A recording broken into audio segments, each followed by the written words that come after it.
You guys like this?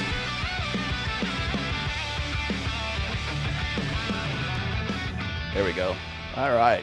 We are hot. Hey, welcome everybody back to my favorite thing to do every other week is Access Vegas. I'm so excited to have everybody here. And everyone made it here on time. This is unbelievable. Like I'm learning a brand new skill set.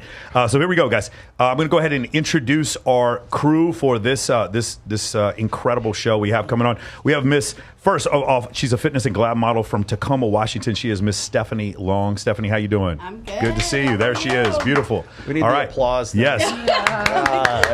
She is a model from Calgary, Alberta, Canada. She just finished her business degree in her master's in international studies. This is Katie Moore. How you doing, Katie? I'm doing great. Thanks. Beautiful. Michael. Awesome. And next to her she is from Houston by way of Frog Level, Arkansas, and she is a former Swimsuit USA World finalist. This is Kylie McGahey. How you doing, Kylie?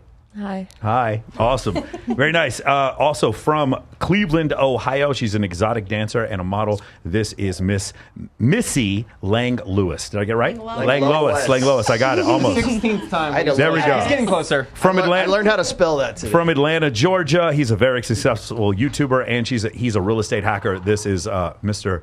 Spencer Cornelia. How you doing, Spencer? Long journey to here, but I'm very excited. Dude, we're going to make the stream pop because Spencer's here.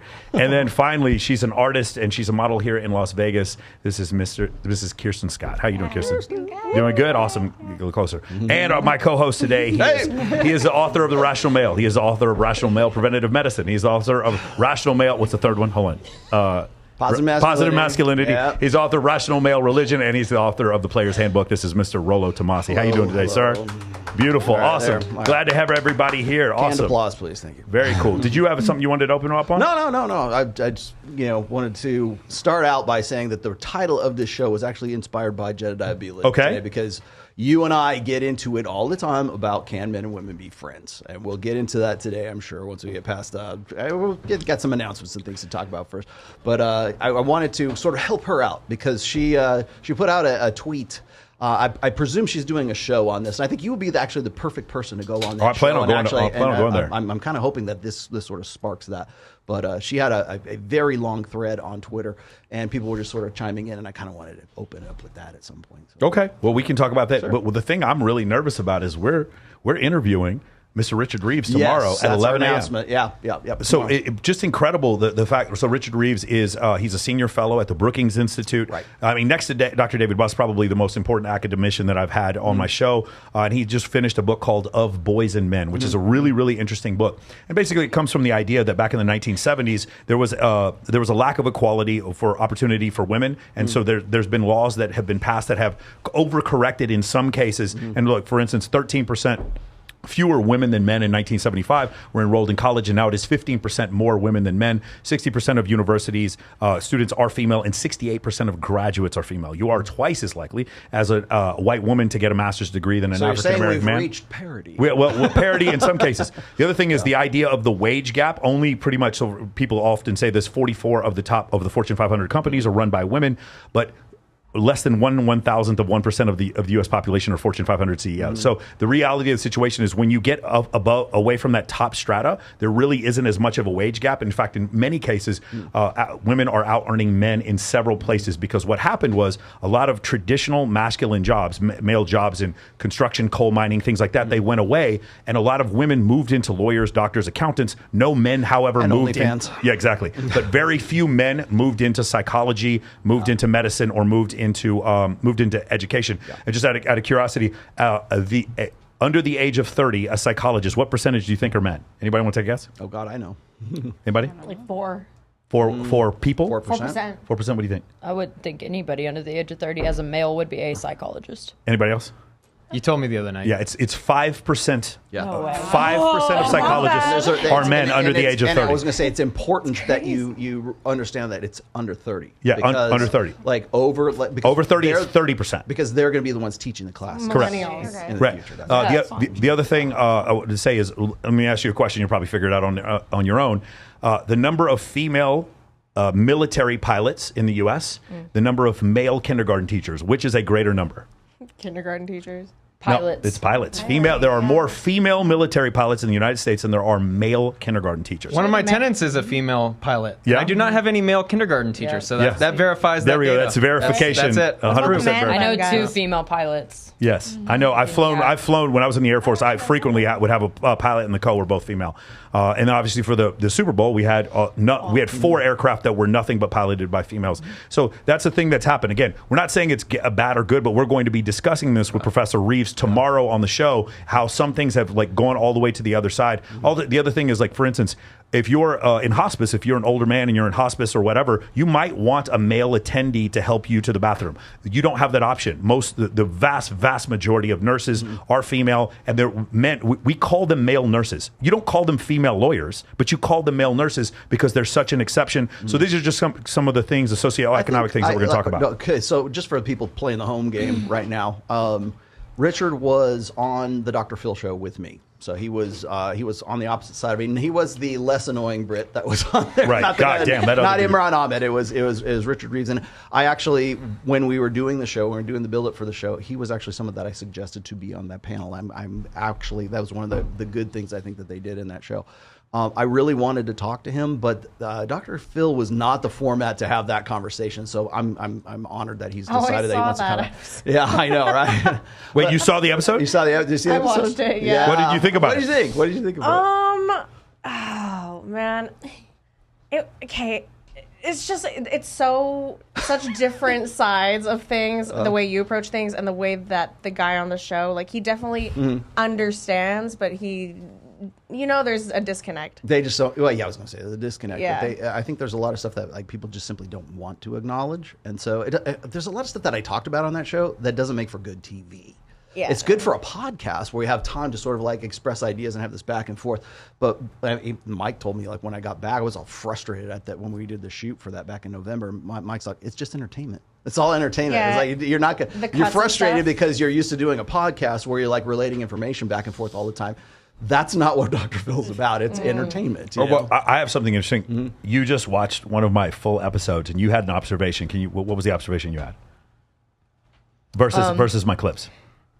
Yeah, we were just talking about this, actually. I think it's really interesting because if you watch his podcast, it's a lot different. Like, you learn a different side of Michael than what you actually see on social media. Yeah, because it's long form. And this is one of the things that's happened recently is that we get to a point where if I try to express a complicated idea, like the idea that, hey, we can have men falling behind and it's still okay for women to succeed in the workplace, both things can be true. If I were to do a 60-second clip on Instagram, in order for me to get the most views, I would have to make something like, women have taken over. This is some kind of conspiracy. If I did that on TikTok, viral. Boom. Viral. Explosion. So the thing is, the social media in 60 seconds, people want to give you red meat. People are falling for the red meat. And this is, again, Andrew Tate is a great example of this, where, like, some of the things he said, probably, off color, but the reality is people were trying to only post the most vile, off color things that he could have possibly said in order to represent him in that way. Not because it probably wasn't even nefarious. They were doing it to get more clicks. They were doing it to get more engagement. And that's always a struggle. I know you heard me talking to the guys outside before you came in here. It's always a struggle to get eyes on the screen. It's always a struggle to go from the thumbnail to get people to click through and to actually, come and watch whatever it is that you're watching about. And of course, if you go and you look at a podcast like Fresh and Fit, they do other shows other than the After Hours show with the girls, but no one knows them for anything else except for, they'll have 23,000 live views for that. But then when they do something on fitness, or they do something on money, or they do something like it's a real involved show, they still do well with the numbers. But they might do 8,000 to 9,000 live views. But when they get up into it's the girls on there and everybody's waiting for a Frank Castle, they'll sit there and wait for it, right? So it's really sort of the nature of the actual of what YouTube is at this point. It's what I call red meat media. I think of it this way: it's sizzle and steak. You got to have the sizzle but you got to have steak with the sizzle. You can't just have sizzle and you can't just have steak. You have to have both of them together. And the more rare you are, the more views you get. Yeah, exactly. Yeah. Well, I was going to say it's a red meat video, and yeah, I mean that's the thing is like I do long form videos, but it's very difficult for me to say, oh, well, I'm going to go do a quick hit video and respond to Abba and preach or whatever the hell it is, right? Because I'm going to save all this up until Sunday, and then I'm going to do a long form video on it. And I could do a quick hit reaction, but then of course you're being reactionary at that point, and then everybody goes, "Oh, you're being emotional."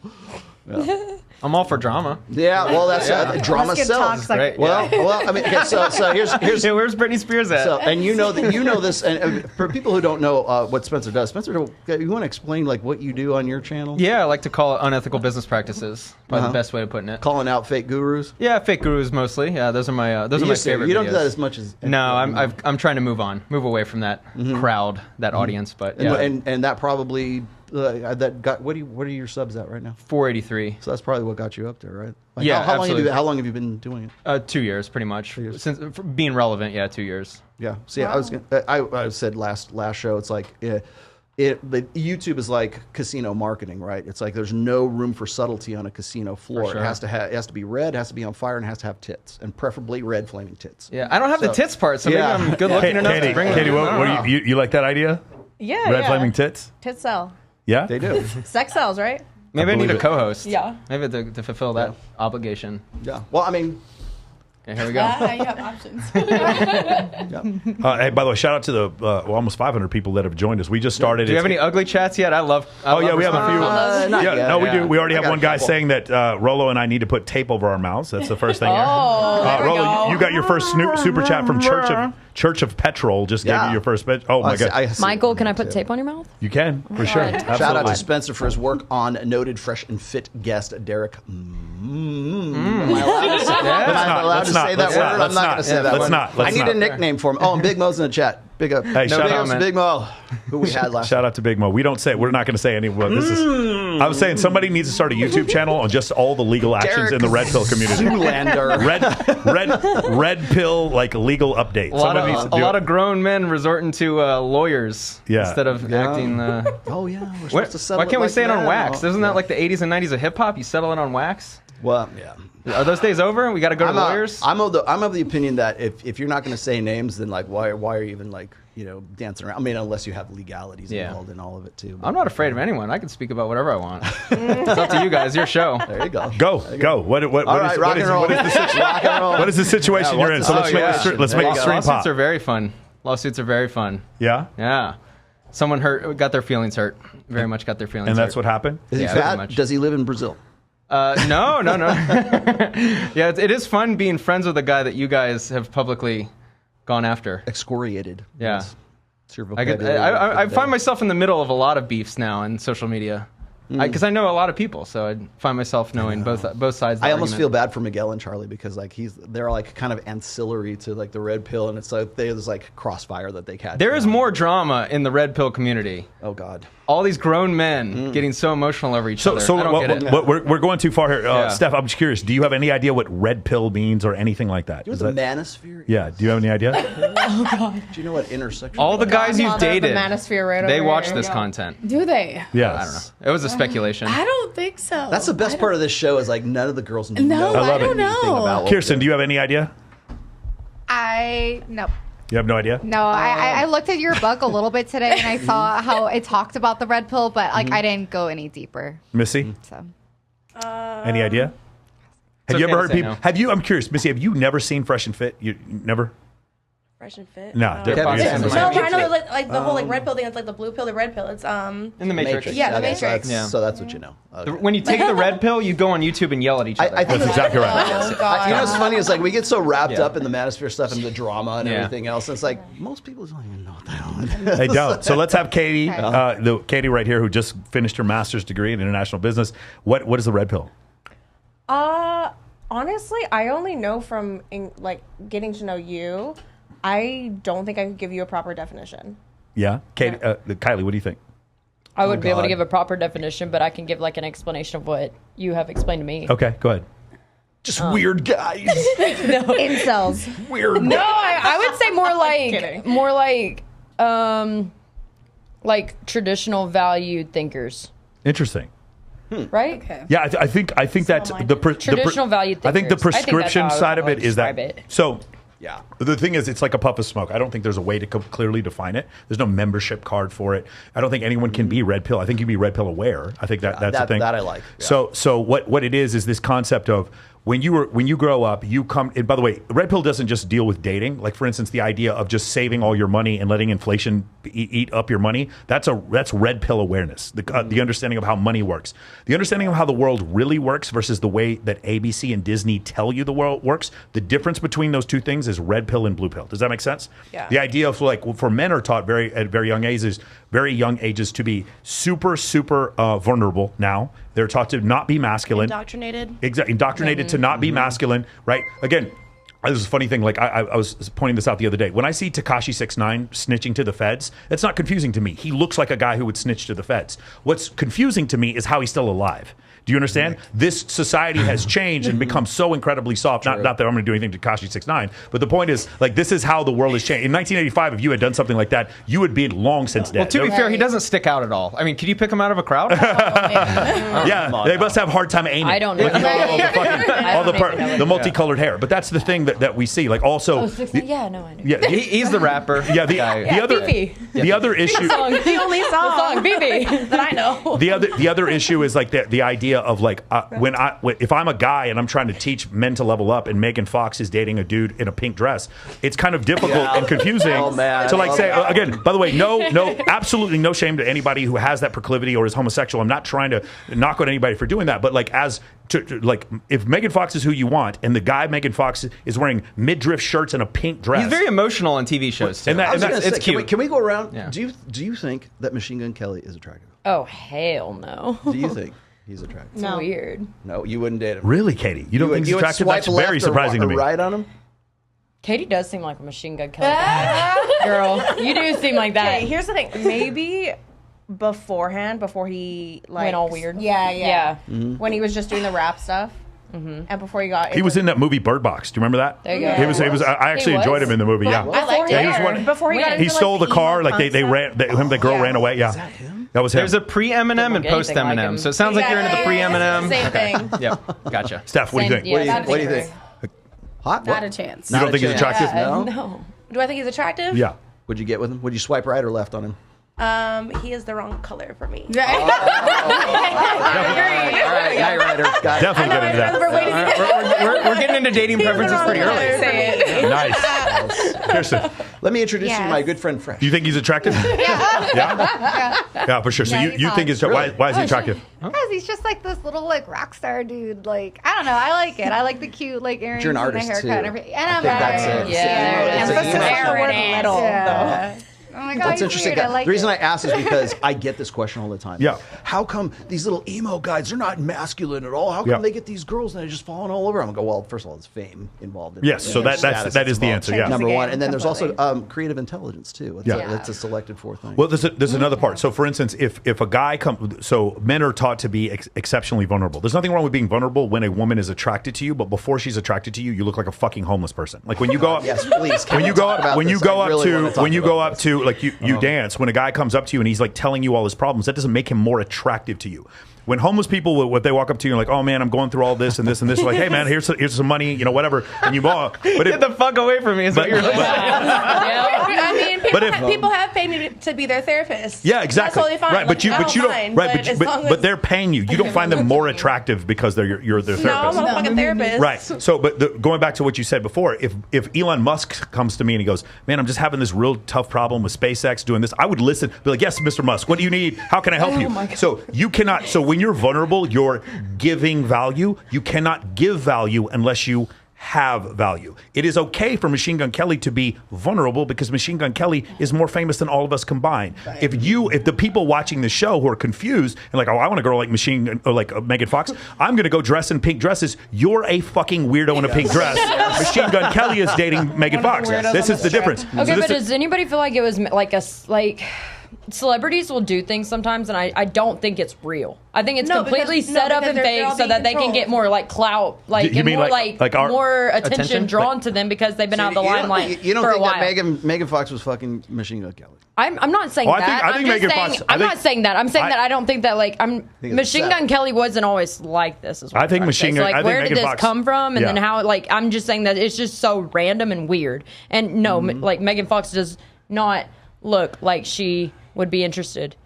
And not just Megan- look, but just the somebody way just she asked how much is is and like the way therapy. they act. Like if you see their video, if you see their videos, like it just doesn't make sense. It doesn't make sense. I definitely think Megan Fox is fucking Machine Gun Kelly. Oh, yeah. From, she definitely from behind. All right, anyway, so Oh, wait, that's a good point. No, that's a good then we could get into the whole discussion That's about a Pornhub video I'd Megan, watch. a good Megan, point. Megan Fox, single mother of 3. Just to Okay, throw that out so- there. She has They 3 broke up, kids. didn't they? Yeah, who was the guy she was with? I didn't know Megan Fox. I didn't know she had a kid. I didn't either. The guy from I had no 90210. Yeah. Wow. Yeah, so I mean, just really interesting. So yeah, somebody asked real know. quick, how much is therapy? They just asked the question for How you much on is therapy? on the live chat here. Let's do this. I know, right? Post my cash app. Business services. There you go. Beautiful. Hey, I'm going to read one of mine real quick. I just wanted to show some love before going to bed. Got to fly tomorrow. This is Captain Lusher, $10. Thank you so much. Is being a pilot a red flag for ladies? That's an interesting question. Pilot. A female pilot, would that be a red flag for ladies? Like she's going to get up and get around a lot. Would that? I don't know. What do you guys think? Wait, what? If it's a female pilot, wait, what? Would that be a Reword red that, flag reword that. for a man? You don't think so? Oh, if a think female so. was a pilot, if a man should have, like, that should be a red flag to a man? Yeah. No, why? What do you think about a girl being No, a she has a cop? fucking job.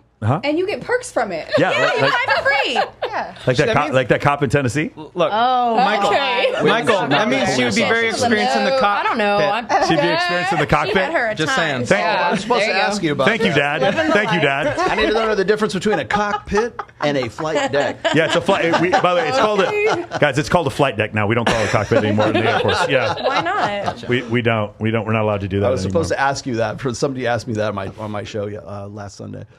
All right. Yeah. No, as far as like Machine Gun Kelly and all that stuff going, I think a lot of guys get really kind of bewildered at the idea that there's this emo, really Yeah, kind of yeah. weesh guy. But like what Harry he's- Styles is another one that did but the same again, thing. But what you're saying is also, I mean, doesn't we make can sense. we can It's also weird. make an evolutionary analysis of this as well. Is that that's costly signaling.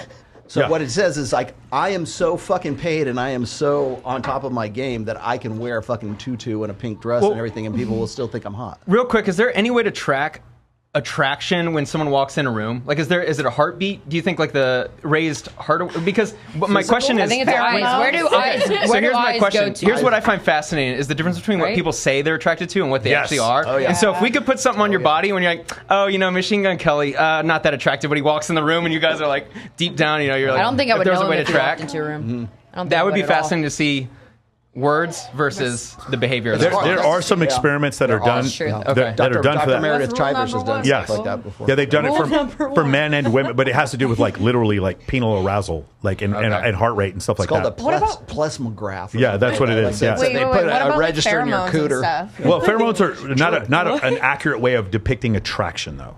Yeah. Right? It's not a scientific way of depicting a Because attraction. you'll let off pheromones if you're in a fight or flight situation as well. That's true. So there's other things that you can throw in, and then Okay. it's really unreliable. I feel like women just do that anyway. Like the wind blows, and we're like, oh my god! Like, But I mean, it comes down to like. I feel like that's fair. I feel like we it's could, like like, it's like You're going to a breathing too party. loud. It's like going to a party late, like arriving fashionably late. I guess. Like Yeah. what you're saying to the rest of the group is, I'm so important that I'm going to show up late to this event because that's just who I am, kind of thing. Or it's like dressing up or dressing down when everybody's. Oh, dressed you're up. okay. So It's like yeah. costly So signaling. costly signaling in evolutionary psychology is or in evolutionary biology is the concept of like the peahen, right? The peahen has all these Plumage. blue plumage, right? Those plumage make him actually slower and easier to kill by predators. Him showing him though makes him more attractive to women. Just like at a strip club, the guy who's throwing money in the air, this is wasteful. This is not a good way to go through life.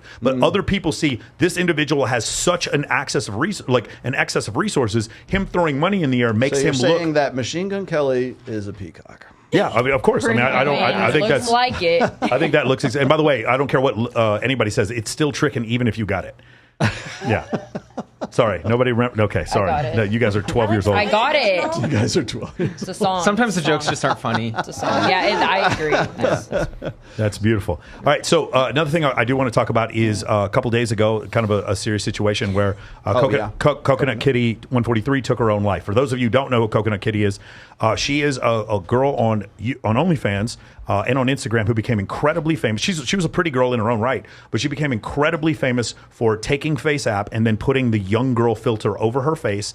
So she had like sort of a porn star body, but the face of a 12-year-old. and her subscriber count went up, just radically up. And there were several people calling for her to be banned. The problem was there was no individual child being hurt in this situation, because we're getting into the problem where now what happens with augmented reality and artificial intelligence creating people that don't exist. So you're starting to see things with like pedophilia with victimless crimes because no individual child was hurt. Now, obviously, I think it should be criminalized, but the thing is, it's very hard to do that by saying someone drew a picture of a child, therefore this person should go to jail. Or in this situation, because she claimed that what she was doing was art. She claimed it was art. It was art that was making her several $1 million a year.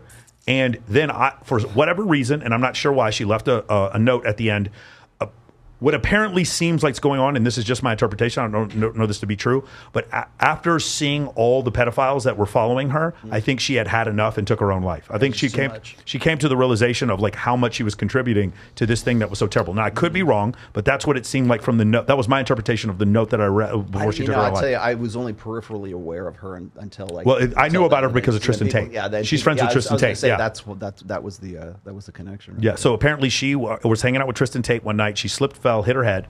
She was bleeding, and then he like took care of her, put her in her bed, did not like went and was a perfect gentleman, left the next day, and they became friends afterwards because nothing happened between her and Tristan. Tristan talks about the story. I don't know if she was represented by Tristan or what that whole situation was like, but I just thought it was an interesting situation. I'm curious what you guys thought, because this was brought to my attention when I had Coffee and Cleavage on my podcast, and they found the whole thing to be morbidly offensive.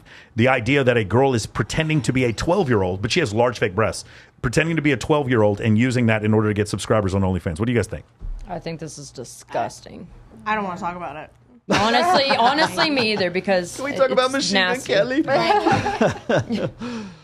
Like it's something that should be discussed sometimes. I just don't think it's really. I don't know. I don't want to talk about it personally. I don't know about y'all. I think it kind of goes hand in hand with the whole Balenciaga thing that they were doing. Yeah. Do you think not real versus real. Do you think they did that? Do you think line? they did that on purpose, or do you think it was just sort of like they just crossed the line and they're just like, oh shit? I think somebody did it on purpose, but I think there were other people that maybe were just there and crossed the line, but somebody was there that knew what they were doing. Exactly. I think someone at the top. There's an ad agency that spent a lot of time thinking about that. There are too many people. There are too many people trying to normalize that type of behavior with underage children. There's too many people doing it for people to act like there was no chance anybody knew about it. What do you guys think about the Coconut Kitty 143 thing? I mean, this is the first time I'm learning about it. Yeah. People in the chat are saying she wasn't trying to look like a kid. She was just trying to look younger. No, she was trying. She was definitely trying to look These are the guys who are subscribed to her channel that are saying that. She was trying to look like a 12-year-old. That filter is, everyone knows that filter. The filter is literally on FaceApp. You can buy it. It comes with FaceApp, and it makes you look like a 12-year-old. Like a kid. That is the point of it. Is not to make you look younger. It is to make you look before you went through puberty. Kirsten, you look shocked here. I am kind of shocked. Yeah. That anyone would want to do that. I mean, it's crazy what people will do for $4, $5, $10 million though. Do any of you guys? Okay, so I'm the one responsible for this lovely thumbnail right here. So you all have like modeling pictures. You all look very young in these, and you're like in bikinis and everything else. Have you guys heard of like older women who have used like say FaceApp or something like that to make themselves look as if they're like maybe 20 years younger than they actually are? What do you guys think? We're not talking about Coconut Kitty, but what do you think about using that technology to present yourself, like say on Tinder or on Instagram? So you're maybe like 35 to look 21. That's a great idea. The one I'm thinking of right now is the woman is like something like 50, 55 or something, and she literally presents herself in an alternate like Instagram as being say 25 years old, and she looks 25 years old because FaceApp can do that for you. Like I mean, if you're do you guys use filters? Anybody? That's a lucky ass dude if he's also got a fetish for a 55-year-old. So thinking she's 25 and she's 55. Yeah. Well, it's catfish. Whoever's got that fetish she's a home run. I was gonna say. That's when you meet up in a public place and then you see her walk in the door and you're like, oh shit. She just Wait, she aged 20 years in a night. Didn't it happen with my brother? You remember that night we went out? That did happen. with his brother. Describe that whole situation. Oh my goodness, guys. Okay, so we were in Dallas with Michael's brother, and we were going out to a club, and Michael's brother Patrick was telling. Am I allowed to say Patrick? Okay. Yeah. He was. I don't know. He was telling us about this date he was really excited about. So I'm like, okay, Patrick, let me see her. Tinder or Bumble or something? Yeah, I think it was Tinder. And so I was like, let me see. Let's see what we're working with. Okay. So he hands me his phone. The beautiful, like, Colombian looking girl, like, just gorgeous, right? We get to the club. Probably like 45 minutes later, this girl shows up, and Michael's like, she's here. And so I turn around. I'm like, yeah, she's here. Let's hang out. Let's party. Turn around, and it's like, no, you didn't it's believe not even it. the same person. I said, that is not her. She's not here. Yeah, you didn't believe it was and her. I was like, yeah. And I thought Michael was messing with me. He was not joking. It was the girl from Tinder. It wasn't even the same person. Like, and what was crazy? What do you guys think my brother did? Anybody know? Oh, he went yeah, with what it? would y'all He's guess? like, fuck it, Yeah, I'm what right would here. y'all guess? He hung out. Perfect gentleman. He hung out with her the whole night. went He did with not her the whole leave. He bought her night. drinks. He didn't. Of It was course. crazy. It was one of these situations. Knowing the very little that I know about him, I know that he would have been very polite. And Yes. He had the best time of his life, too. Well, what's the quickest y'all have been on a date where just the guy showed up not as attractive as you believed them to be, and how quick to, hey, nice meeting you, I gotta go. Look at the time. Look at the time. I've never been on like a date because I met them from social media or something. Like I've been on a date because I met them in person first. I would Got it. never go on a date with somebody like especially a guy I met on social media. I think that crosses like a line for me. One where he was a tailor, and I remember being like, this guy is definitely gay. Like that was his name. Like he's no, I'm not gonna say his name, but I remember like he tailors suits, like he makes suits. okay. I was like, I didn't know. I didn't And I know. remember Go with his hands is what you were thinking, maybe. Okay, I so was we're like, after having a conversation with him, I was like, this guy is funny. definitely gay. And then I guess I was wrong because he's like married and settled down now, or maybe I was right and he's still doing his thing. But like that was one situation. I remember I was sitting in the car and I was like, I think I'm gonna bounce out. Do you use Tinder or Instagram for dating? Are you single? First of all, maybe we should ask. I am single, yeah. I used to use Tinder. Wait, did you tell your boyfriend in Canada you're single? I'm kidding. I'm fucking with you, girl. I heard something hilarious today, by the way. A funny game to play on Valentine's Day is to go around on a bunch of couples posts and be like, what the hell, babe? On everyone's couples page. Oh my God, it's so funny. But, go around to everybody else. Say single. Oh, yep, single. Okay. Spencer? Oh, yeah, single. Yeah. Single. Yeah. No. No, you got one. You got one. I got one. How long you been with him? 6 months. 6 months. Did you meet him Get a on little Tinder? I serious. did not. Did Where'd you you meet him meet on him? Instagram? I did not. Did you meet him online at all? I did not. How did you meet him? At a photo shoot. I knew you were going to say that. I met you at a photo shoot. I knew you were going to say that. So he's a male model. Wait, do I know him? I don't think so. Okay, cool. Katie, I have you're to look single. on Instagram later. Kylie, you single? No. You're not single? Undecided. Where'd you meet that guy? I met him in Cancun at Swimsuit USA. Yeah, what was that like? It was amazing. That's how all great Fireworks. stories start, right? I met him at Cancun. What was he like? Dump your What boyfriend. happened? Huh? It was amazing. It was like fireworks. Yeah? Yeah. Like, And what was his name? Okay, don't pump his ego. Relax. I could change you. I believe you're wrong. You'll be back. I'm just kidding. Beautiful, beautiful. All right, man. So, I mean, that part was crazy. And I wanted to ask you about this. So, Spence, when you started doing the fake guru stuff, I was curious, like the reaction that you got from other people. You mentioned before when I interviewed you, the idea, like initially it started to take off because the thing is, I know you go heavy after sports bettors, right? You go heavy after crypto people. You go heavy after celebrities that do crypto stuff. The FTX stuff you go heavy after. And then like when I watch the stuff that you do, a lot of people, like I admire it because you rarely jump off the handle. You actually changed your mind when it came to Vicky Mace. And then some other things. Can you go over like what was your initial ethos behind it? And then what were the reactions that you had from guys and girls or people, YouTubers, whatever? Yeah, my initial reaction was, or my intention was to look at all the internet marketers, all the people who are going to tell you how to get rich, all these flashy guys, and I just wanted to see who was real and who wasn't, because I felt like there was this period of time where everyone was going to help you make you a millionaire, everyone was going to tell you all the secrets. I never ran into something. Never happened that I thought would happen. People showing up at my door. That never happened. Really? Never happened. So thankful. You thought that was going to happen? I 100% guarantee thought that was going to happen. Never did. I never felt threatened. And you live in Vegas? I do, yeah. And what's your address? It's the really big house up on the hill. Come try to get at me. You know what's funny is I should have been way more strategic with my video selection, because when I made a video about the McBrooms, I've never had more women hit me up after that one. Why? In DMs, because that's the audience. Their audience is more women. And so I could have been more selective with my videos to maybe attract a full spectrum of, the Sorry, audience. I'm clueless. Who's the McBrews? Yeah, what is Oh, that? they're just popular YouTubers. It's like a family channel. Oh, is that the Ace people? The Ace family, yeah. I know what you're talking Yeah. about. Got it. And they use their children in order to. Yeah. There was a lot of drama with As them. Ryan Stone would say, fuck trophies. So like they were doing like the wrestling boxing thing or whatever, and he like scammed a bunch of people out a bunch of money. There was a lot of scandals. Yeah. All right, so And on now Access they're Vegas, bankrupt we or read something? all the super chats on Access All right, let's do it. Vegas. Okay, so I got this. This is from Adventuresome Brada. He says, saw my first Spencer video today where he accused and roasted Fresh from Fresh and Fit for making up stories about hanging out with an NBA player and having threesomes. Well, I know for a fact he's had threesomes since then. But, the dude's gone after F&F hard. Surprised to see him on AV. That was like years ago. Okay, so let me point. let me give you a chance. Okay. Has your opinion on Fresh and Fit changed since August of 2021, which is when you did the Not really. I mean, I still have respect for them. I think they've done a great job of growing on YouTube. Yeah. But no, my opinion hasn't changed. Can I say this just about Fresh? Because I got to hang out with him. A couple things. Because Myron is 6'4", people think that Fresh is like 5'9". He's 6 feet tall. He goes around with $200,000 worth of jewelry, and he has a Bentley truck. You would have to try to not fuck women in Miami doing that. And the other thing is, I think we kind of forget. Do you remember that girl who was with Selena Powell, the one that was like, I suck 7 dicks? What was her name? You guys remember? I forgot what the girl's name is. She said all that, and nobody even remembers her fucking name. The point is, like, that's the kind of girl who sleeps with NBA players.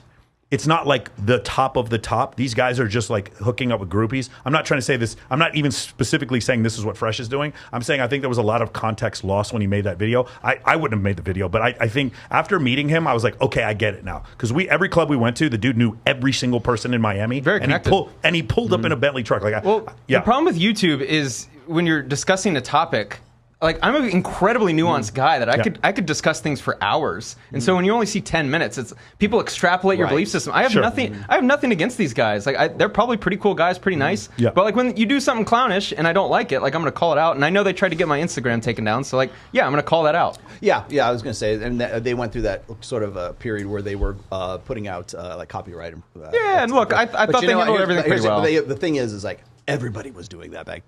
Kevin Samuels was doing that when he was alive. He was still throwing out copy. You didn't use Kevin Samuels stuff because you knew that you would get a copyright strike if you used his material. I knew that too. So, but honestly, I think that's kind of like neither here nor there. But my question is, like, and maybe you've already answered this, I guess, but like during that time, like August of 2021, that's when everybody was going after Fresh and Fit. Abba and Preach, by the way, made a freaking name for them. Well, I mean, they had a name before that, but pretty much made a name for themselves. Lead Attorney. A lot of these guys just came out of the woodwork because it was cool to go after these guys at that time because it was red meat and it was playing and it got a lot of play at that time. So when I see like the other stuff you've done, because you've done some stuff like I don't know if it was you or it was CoffeeZilla, and you were doing something on Patrick Bet-David. Right, and it would have been CoffeeZilla. Yeah, and his insurance MLM like that. I mean, there's certain things I can go. Okay, I guess I can understand that, but like from a practical perspective, like again, you can't not respect the hustle at least. Absolutely. These guys are doing. Yeah. To be fair, I mean, my opinions on everything has changed. Like my interest in YouTube has changed a lot. Like would I make those videos again? Absolutely not. Do I have any interest in watching? Like, could I even watch my own videos again? No. I have no interest in those topics. That's so interesting to me. I've heard that from so many YouTubers that they hate to go back and watch their own content. Oh yeah, and it happens so quickly because you evolve too. Like your interests change, and as I've had videos made on me, and I've realized like that whole culture is kind of ugly. Like there's a lot of it I don't like, and the fact that I participated in it almost makes me kind of cringe at my own self. I don't think I've done anything wrong. I don't think I've done anything where you can point at and go, he was wrong here. I think what I've done is pretty good on YouTube. However, yeah, there's a part of me that looks back and go, what is the value of some of those videos? So you do real estate stuff now? I do, yeah. On I'm a real YouTube? estate investor. No, not on my channel. I don't talk real estate much. Oh, okay. That's just side income. Beautiful. All right, let's talk about this real quick. I actually wanted to go into some of the stuff with tomorrow with Professor Reeves. Okay. I wanted to ask you guys some questions and then just see what We got to get into Friends too. Okay, we'll get it. Got to help out Jed and I. Will you hold? Let's do that one next. Okay. So I'm going to ask. I'm going to start here with Steph. Steph, the percentage of men. I just want your guess. And by the way, there's no wrong answer here. And we can do the delusional calculator too if you want to do that. I'll call it up. the percentage of men in the U.S. under the age of 30 that have no sex at all? 15%. Katie? Oh, I got new numbers. On I was this gonna too, say by the way. 30. 40. I would say like 10. Oh, sorry. I would say like 10. Yeah, I'd say like 10, 10%? maybe. So it's about 33%. Yeah. Interesting. I've been spot on with my percentages today. Oh man, yeah. I mean, Is that confusing? For those of you who said 10, why does that seem confusing to you? Well, like under the age of 30, no sex at all. Like those are like their prime years. They should be out there getting it. Not Like, really. Their prime years would be over. So according to dating websites, Yeah. their prime years are about 38 to 45. But like no, what? Men For are, men, men are I in their think that's the prime much opposite. later in life Much, than women. yeah. But still, like they're Have you ever young, talked to they're somebody having your age? fun, they're like Barely going have up conversation. and- You're a I little don't shit know. in your 20s. I don't know. Most guys, yeah, you're a little shit. The other thing, I let me feel ask- like broke. with the way the world is now, we've gone so more technical than in person. Sure.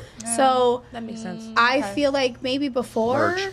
yes, but now I feel like a lot of men now, especially a lot of people have gone tech like for work, so that keeps you kind of more. But I think the whole world has kind of gone more virtual than anything else. So I'm kind of. I'm gonna add on to that because I feel like nowadays in person, like people are awkward, men and women. Yes. And You know, COVID they don't did not they- help. No. and they don't know like what to say or even like people even like don't even know how to like ask me out on a proper date in person. It's awkward.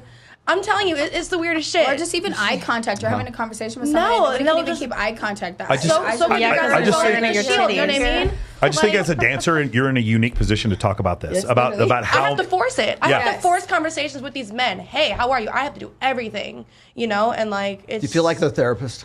Yeah. yeah, Hey, at 1,000 an hour, that sounds like a good gig. yeah.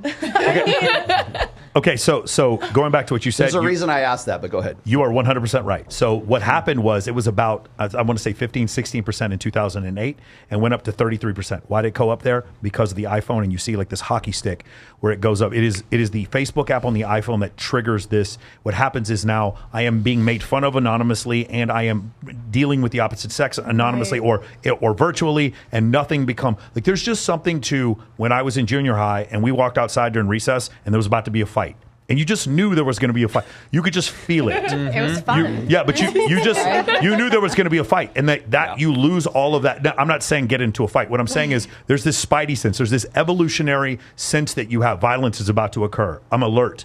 I need to read the room. Situational awareness. Situational awareness. This definitely goes back to how you were saying that people like are indoctrinated now to act like men. You're not fighting anymore. Yeah. For like, I heard that you said that you hooked up with my girl. Da da da da. There's not gonna be a fight out in the schoolyard nowadays. Yeah, they're going to report your Instagram and have you take it down. Exactly. You fucked my girl, therefore I'm going to report your Instagram and have it taken down, and I'm going to get copyright strikes on your YouTube. That's what I'm going to do because you had sex with. Like that's what's going on. You're exactly right. Whereas before it was time to fight. You know, and like the thing is, while I don't condone violence, I do think there is like, and by the way, I am very much. So the thing is, I work with some anti-bullying campaigns, and with those anti-bullying campaigns, we're talking about people who are just harassed endlessly to the point where they end up committing suicide. Of course, I'm completely against that.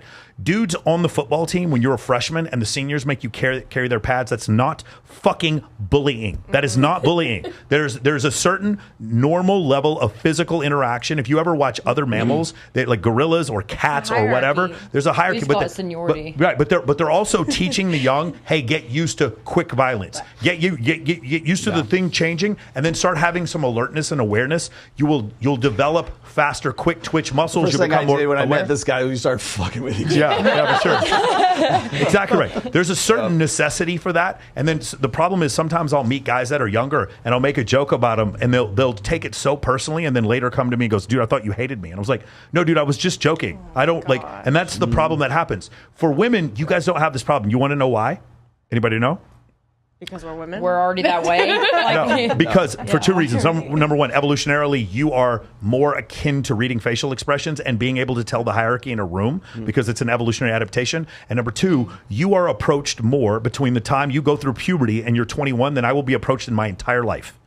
You have been approached by several people. When you approach a dude, there's no fear. When you approach a woman, there's no fear for you ever. Maybe your favorite celebrity, you might feel a little bit of anxiety, but there's no approach anxiety for women because everyone wants to hang out with pretty girls. No one is offended by well, that's not true, but like most people are not offended by pretty girls, and so because of Guys that, in the chat are. so because what that happens now, we have men and we have this is another area where men are falling drastically behind women, where because the phone has made it so that men are now even more completely uncalibrated.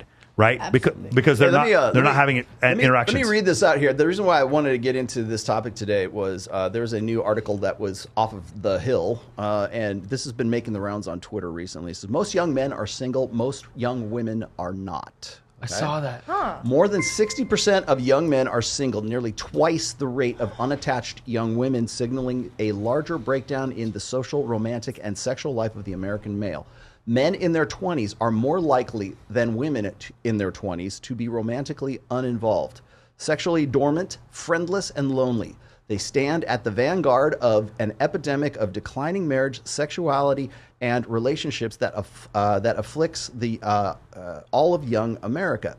We're in a crisis of connection, said Niobe Way, a psychology professor and founder of the Project for the Advancement of Our Common Humanity. That's a mouthful. Kirsten, what do you think? There's actually a thing like that.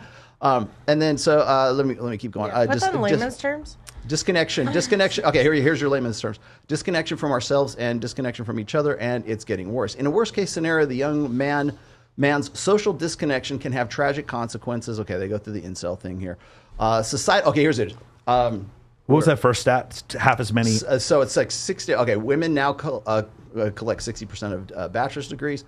But the beginning of it was more than 60% of young men are single, nearly twice the rate of unattached young women. So more women that are younger in relationships and fewer men are in relationships. Remember what you just said before? Why do you think that is? Well, earlier I think I was just thinking back to like when I was that age. Yeah. So I was like, but you were probably very pretty then, like you are now, and there was probably a lot of dudes that wanted to date you then, right? So but like the thing is, it's getting to a relationship for an attractive woman is more of a passive thing, right? Whereas for a man, it is more like we have to compete with other men. Yeah, I could see that. Like I'm very passive about it. For sure. You don't go out and just go to bars and just hit on men reciprocally. Hey, are you gonna take me out on a date? You don't do that? No. Okay, got it. No. That's pretty funny. I have as of 2022, Pew Research Center found that 30% of U.S. adults are neither married, living with a partner, nor engaged in a committed relationship. Nearly half of all young adults are single, 34% women, and a whopping 63% of men.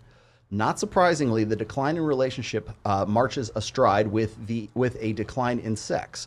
The share of sexually active Americans stands at a 30-year low. Around 30% of young men, you just said this, reported in 2019 that they'd had no sex in the past year. About 20% of young women did, compared to 20% of young women, right? So only half of single men are actively seeking relationships, even casual dates, according to Pew. That figure is declining. So what I thought was funny here is that this is the best. Here's the kicker. That's a shot. Here's a chaser. Young men are watching a lot of social media. They're watching a lot of porn, yada, yada. But here's the thing. Even seasoned researchers struggle to fully account for the relationship gap between young women and young men. That's insane. If single young men outnumber single young women nearly 2 to 1, then who are all the young women dating? Who is it, guys?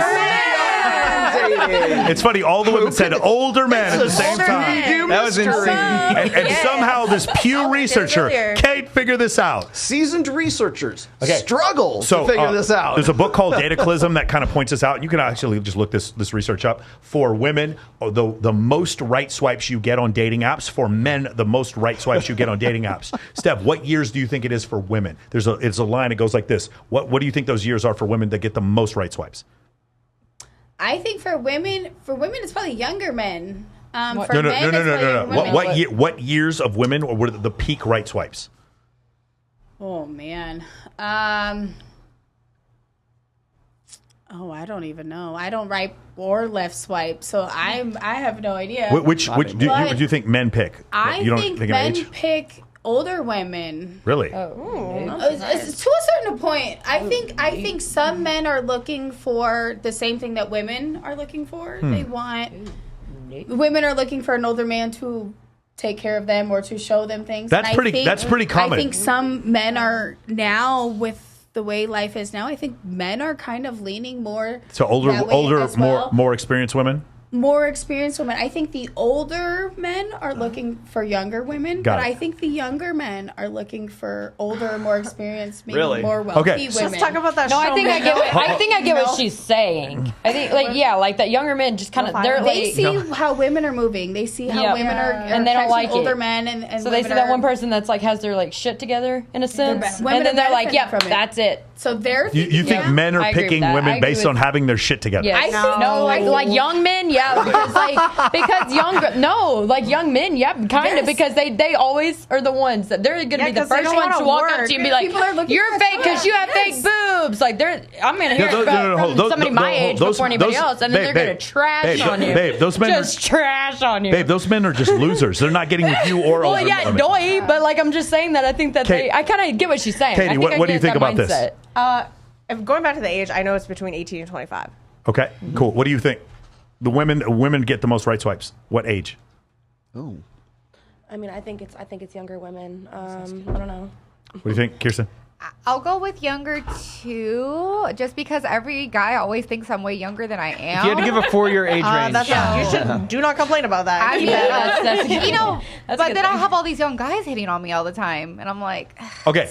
So two things. Yes. Number one, the correct answer is 23 to 25 is the age range that where most of the right swipes are. Number two, there was a study done by Dr. David Buss in 1989 where they did 37 different cultures, and they asked, and there's two things that were kind of several things that were universal. Chat which, saying 21 to 27. yeah, well, there's several things.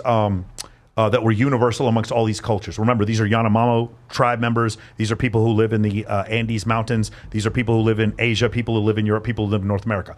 All these different 37 cultures, many of them didn't have any access to television, radio, anything. And they all found the same things.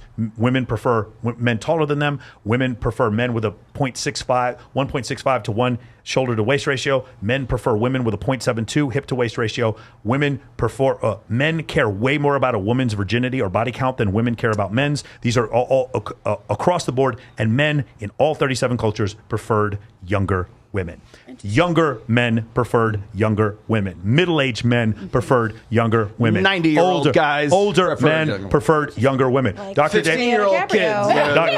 Dr. David Buss comes on the show, and he talks about one of his colleagues who said, as I got older, what I expected was for me to be attracted to older women, meaning as I turned 60, I wanted to be attracted to 40-year-olds. And what he said is that is not what happened at all. As I got older, I still maintained attraction for 23 to 25-year-old women. Got it? So that's essentially what it is. I understand what you're saying, but that's probably outside of 2 standard deviations. That's very rare. That's the male stripper who's like broke, and he's trying to fuck the rich girl. I totally understand what you're saying. That is Brock extreme. the bartender. I remember? got it. That's Brock the bartender. We're He's on my the favorite same character. page. We hear it every day. Yeah. That's why we're saying it.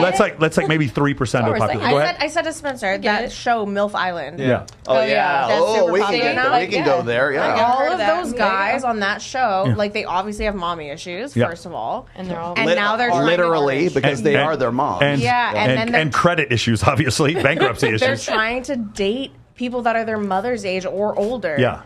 Like the young, I think I watched the last episode, and the youngest guy and the oldest woman are dating each other. Oh, I saw that. Okay, so now here's the other thing.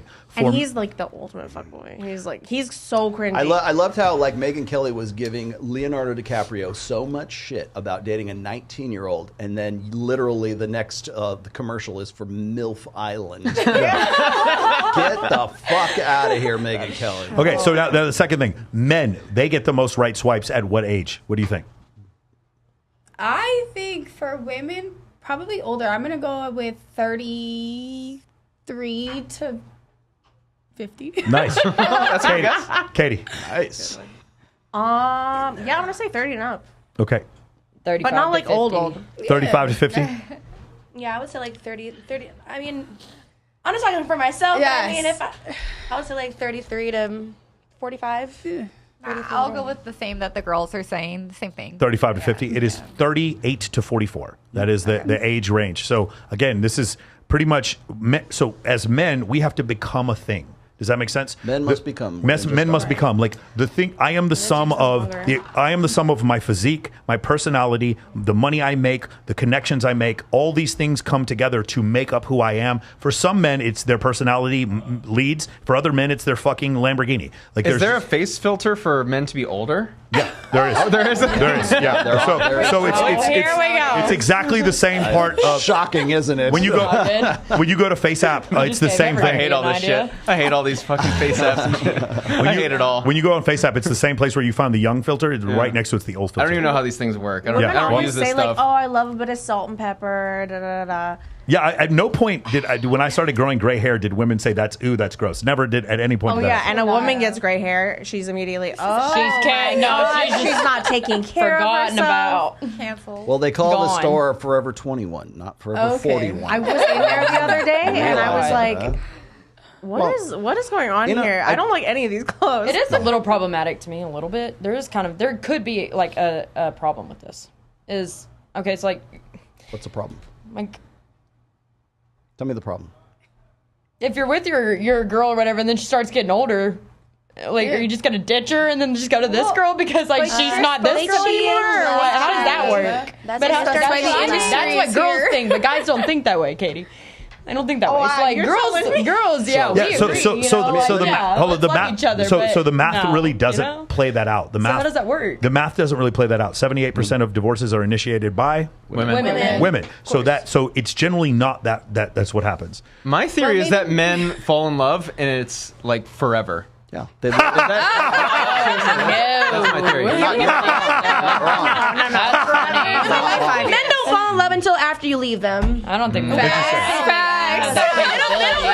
That you any of that shit until like 6 months later. Okay? I heard a metaphor once that it's like guys fall in love like a train, and once it gets going, it's incredibly hard to stop. Sure. Well, men love idealistically. Women love opportunistically. So it's like women don't marry a man. They marry a lifestyle. So they're looking for the guy who can provide that lifestyle. And if they fall in love with that guy later on, then so much the better. Does anybody disagree with that? Guys fall in love because it's like they think love should matter for love's sake, and it would be great. I mean, it's not unconditional, but it's the idea that they not dependent upon their performance, right? So that's why we have the marriage vows. You know, in sickness and in health, rich or poor, till death do us part, forsaking all others. If you look at the traditional marriage vows, that's a contract, man. That's a compromise between two mating strategies right there, which is like, I know you're looking for a guy who's bigger and better than me, but like, we're going to make this promise here that I'm going to stick with you, you're going to stick with me, we're going to have babies together, and we're going to be invested in this family. And so this is a formalization of that compromise between the two of them. Men love idealistically, women love opportunistically, or women will not allow themselves to emotionally invest in a guy unless there's some criteria met. He's got to meet these. Why do you think that is, Rolo? Chicks. Why do you think girls do that, Rolo? Well, because you're interested in long-term security. You have to, because again, your sexuality is a depreciating asset, but also you're the vulnerable sex. So there's a higher cost for reproductive cost for you. So you will, like, if you think about this, I always talk about like 18 to 28 is the quote unquote hoe phase, right? The party. I said it nicely, right? It's the hoe phase, 18 to 28. The exploration phase. Yes. Women call it the hoe phase. Yeah, so, I'm not calling it that. So 29 to 31, 32, right about there, that's what I call the epiphany phase. That's when I go, okay, I got to cash out of the sexual marketplace right now. The lights are coming on at the club. I better find a guy to go the distance with. But if you think about, like, women have that 10-year span between 18 and 28 years old. The rest of their lives as a depreciating asset as far as the sexual market value is concerned, not personal worth, sexual market value. Women need that insurance. They need emotional insurance. They need financial insurance. There's a lot of things that women need for their long-term security. We teach women today to go get it themselves, right? Go get a college degree. Go get your business together. Get the bag. Whatever it is that you got to go on OnlyFans, whatever. Get all of that stuff for yourself because you can't trust guys to do that. And by and large, right now, I can understand why.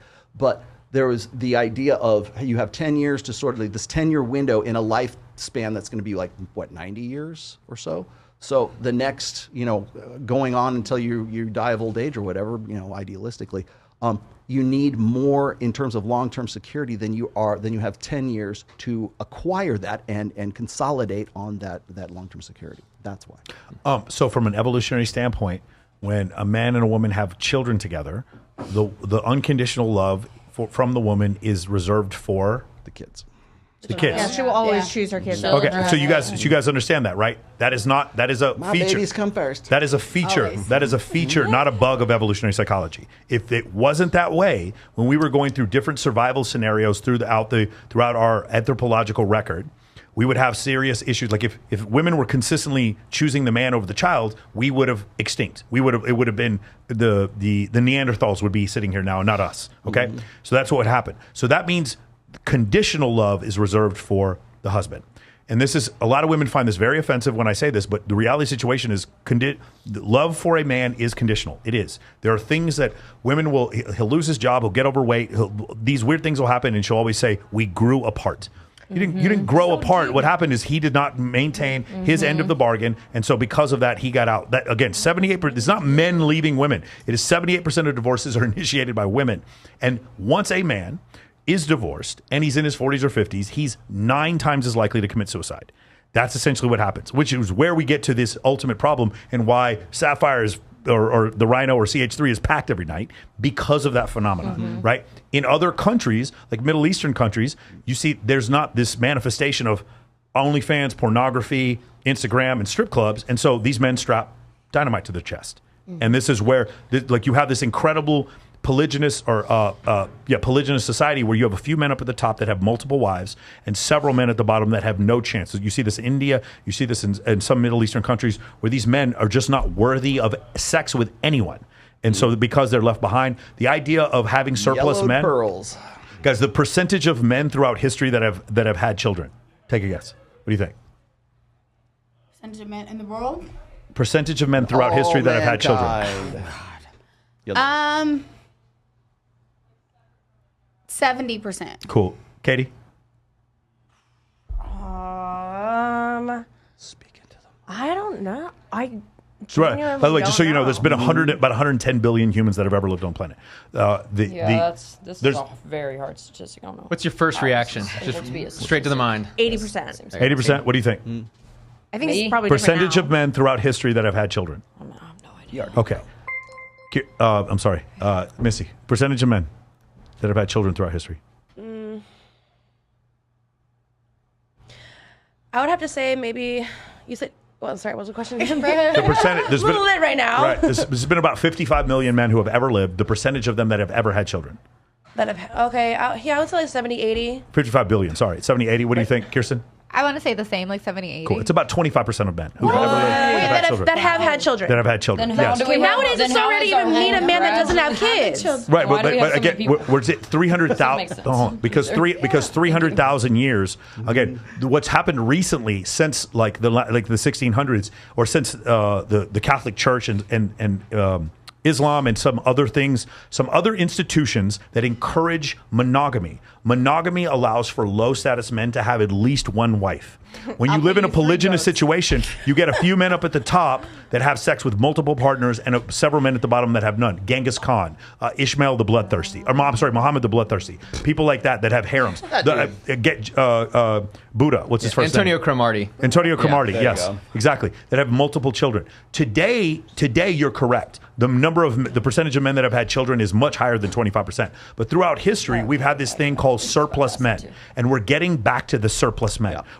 The thing is, we got to an egalitarian point where we had huge swaths of men and women that were having like paired up. Like the 1950s, the Dust Bowl, the Great Depression, we saw strict monogamy during those periods because it was a function of survival. You would have one wife, you would stay with her forever, and you guys would try to have 14 kids because 2 or 3 of them would die in childbirth, and your wife might die in childbirth as well. So That's the question I was actually going to ask. Is it like the fact that men don't have children like throughout history? Is the number that low because a lot of the children don't survive? No, It's that low because a lot of these men weren't worthy. Like a woman wouldn't pick them, and you had men, and you had men. You can also factor in warfare. Yeah. So these men at the bottom of the rungs that were younger were disposable as far as warfare and as far as labor was concerned. And then later on, the men at the top would have a harem, and they would be surrounded by other men that were at the top, and they would protect. It's like the king has all his mistresses. Very similar to elephant bull seals. Very similar to gorillas. Yeah, it's polygamy. So I got this. I have to do this. Okay, so this is how they explain why more men are not like in relationships and more women are. Right? I mean, clearly they're going. What's happening is what he's talking about here is we're moving. I think toward like I'm going to quote Aaron Clary here. We live in a post-marriage society right now. We're moving towards a female initiated polygamy or I totally agree with you. So it's like that women will find one guy and would rather share that one alpha guy than to get with the beta males that want to the guys that you can't like get away from, or they're too creepy from you. So, but here's how they explain. We talk about this we've talked about this in red pill spaces forever, but this is how they explain it away. Some of these women are dating each other. 1/5 of Gen Z identifies as queer. And research suggests bisexual women make up a large share of the young adult queer community. Okay, I think we all just love love. That's a code. Okay, young women are also dating and marrying slightly older men. Well, that doesn't account for the fact that they're like getting into relationships because they can technically only marry one guy, right? So this is how they would like to explain this away. Okay. They're dating slightly older men, marrying slightly older men, carrying on a tradition that stretches back more than a century. The average age of first marriage today is around 30 for men and 28 for women, according to census figures. Heterosexual women are getting more choosy. This is where here's the question part here. Heterosexual women are getting more choosy. They don't want to marry down to form long-term relationships to a man with less education and earnings than herself. And then finally, the last part of this which is great. Women are tiring of their stereotypical role as full-time therapist for emotionally distant men. They want a partner who is emotionally open and empathetic, the opposite of the age-old masculine ideal. Maybe that explains Machine Gun Kelly. There we go. Ladies, we'll do this quickly. They figured it out. We'll do this quickly. Raise your hand if you would be comfortable marrying. This is going to be a long-term partner with someone who makes less money than you. You'd be comfortable with it. Anybody would be comfortable. I wouldn't have a problem with that. You would? You guys would? I'd be all right. You'd be okay with it, guys? I take care of myself. Yeah. Okay. What was the other one? What about a significant degree, though? What about like not just 5% less, but half? Oh no. Okay, so okay, they make half as much. He's on the up and up. He's a startup founder. He's not making any money. No, realistically, I'd rather it be like the same or more. What if he's hot? See, now the answers are coming out. You notice that? Their answers changed. Look, well, you know, value added. Yes. Value is value to a certain extent. As long as we are both making something within a reasonable amount. As long as we are both headed to a certain direction and we are both trying to do something, it doesn't matter. Like I think it together. doesn't really matter too much. Well, how quickly do you find out, all five of you, how quickly do you know his income level? How quickly do you look for that, or how quickly do you generally find that number? I know right now. I don't have an idea. Hold on. Right away. Care to know. Is that intuition? Missy said quick. Missy, expound. Pretty quick. Is this first date? Or show me your bank statement. Definitely. Do you look for his ATM receipts? I'm an Aries. Okay, I'm a 0 or 100 person. I need to know. I want to know everything right away. Now, is this bank statements? Is this W-2s? No, I just want to know what you do for a living. Okay. And I need to know. You guys laughed when I said women love opportunistic. Yeah, of course. You can be an accountant and work for one of the big five, but you could be really good at managing your money or really horrible at managing your money. Yeah.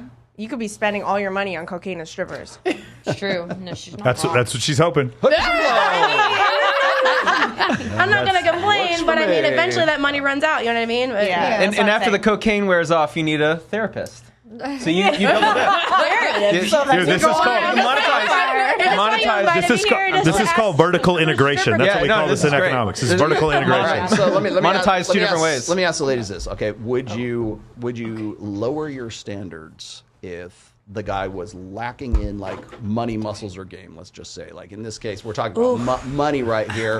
But what this article and what the reason why they're trying to explain all this away right now is they say, well, you know, men are just they're not emotionally available, as if that's like some sort of like value added to the relationship. If the guy makes a lot of money, but he's also kind of like very clingy and very like emotional and very like he wears his emotions on his sleeve, does that make him less attractive than his pocketbook? Yes. Go, keep talking. He has to answer the question. Yeah, I mean, does. I don't want, like, that's just annoying. It's like, I'm not your mom. Get off me. Like, so you know? like researchers like this, the way they try to create solutions for this stuff is it's either men have to like man up again, right? It's basically the same man up narrative that we've heard for a long time. And we tell men to man down all the time. Now suddenly we want them to man up because if they don't, then women don't have enough guys to go around, right? So therefore, what do? They share the guy at the top, right? Which is exactly what we're finding here, but they just simply don't want to acknowledge that. Well, so like, what? Come on, say it. So what? Say it. It's on your mind. So what I'm saying is, Don't hold that back. there's two solutions. There's not really Either guys level up and they kick ass and they man up and they take, you know, they become more dominant, or women have to lower their standards and say, you know what? I don't care about 100, 200,000 years of human evolution, ladies.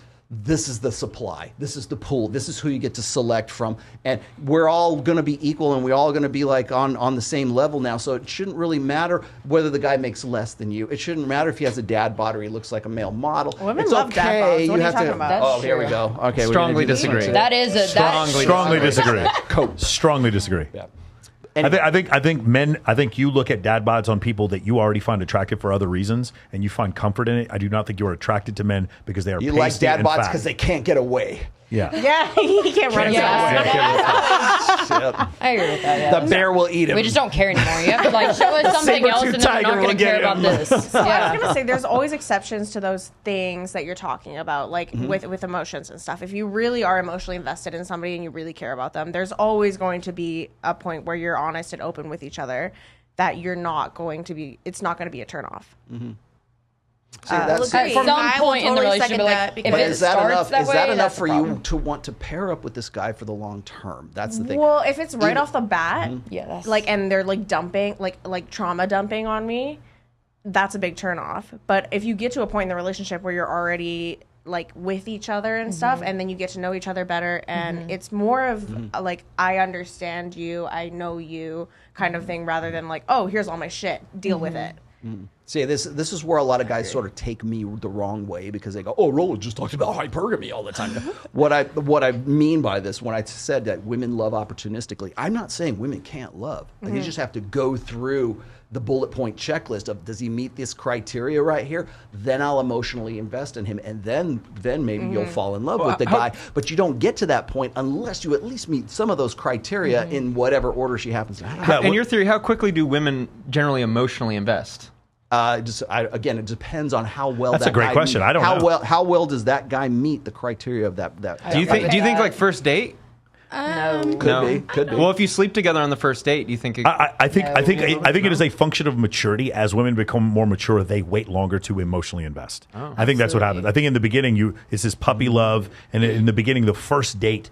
There's a difference between arousal and attraction. Yeah. And so many people I wrote about this in my second book. Okay, I would try to make the distinction between those two. It's alpha fucks and beta bucks. Okay, so it's the long-term security, the attraction. If you ask a woman, what do you look for in a guy? He's got to be funny, and he's got to love his mom, and he's got to like puppy dogs, and he's got to like want kids in the future. He's got to be educated. He's a philanthropist. He's a philanthropist. Multiple He cares about six-figure football. Yeah. earner. So it's all these things that sound real good for the long term. But if you say, what makes a guy hot? I see. Okay, so he's got to have guns, he's got to have six-pack abs, he's got to be at least 6 feet tall. He's got to, have the chiseled jawline. He has to have something that turns her on. That's the arousal factor that I'm saying. We need to Big make that dick. fucking distinction because we do not do that enough. And I will, when I hear like even Dr. David Buss or Jordan Peterson or any of these guys, they never want to talk about the arousal side of women's dualistic, mating. Oh, you'll get strategies. canceled They now if you start only talking about want that to stuff. talk about the good feels goals in the long term. Well, you form families. I keep- okay, but if you're not hot, you don't form a fucking family in the first place. I keep hearing women telling me it's about the connection, the connection, the connection. And then I look at the guys they date, and they seem to have connections with 6'3" guys with tattoo sleeves, 6-pack abs who drive nice fucking cars. It seems to be like if you have those requirements, then there's a fucking connection. Dude, it's just so crazy to me. It's like so spiritual. Our energies are on the same level. He's a I will be the Sagittarius. first person to tell Go ahead, hold on. relationship's Go a ahead. fucking lie. Go, Missy. Listen, so I'm a very sexual person. Okay, I know right off the bat if I'm gonna sleep with somebody. Really? I think most women do. Okay, just like men. Cue porn music. I do have male tendencies. Like what the fuck am I gonna say? I'm so sorry. Oh my god. You have tendencies. You have a high libido. Yeah. I know. Like I look at the physical first. I do. Everyone does. Yeah. And okay, people do say that I'm shallow for that, but I know I'm not crazy. You're Like not. yeah.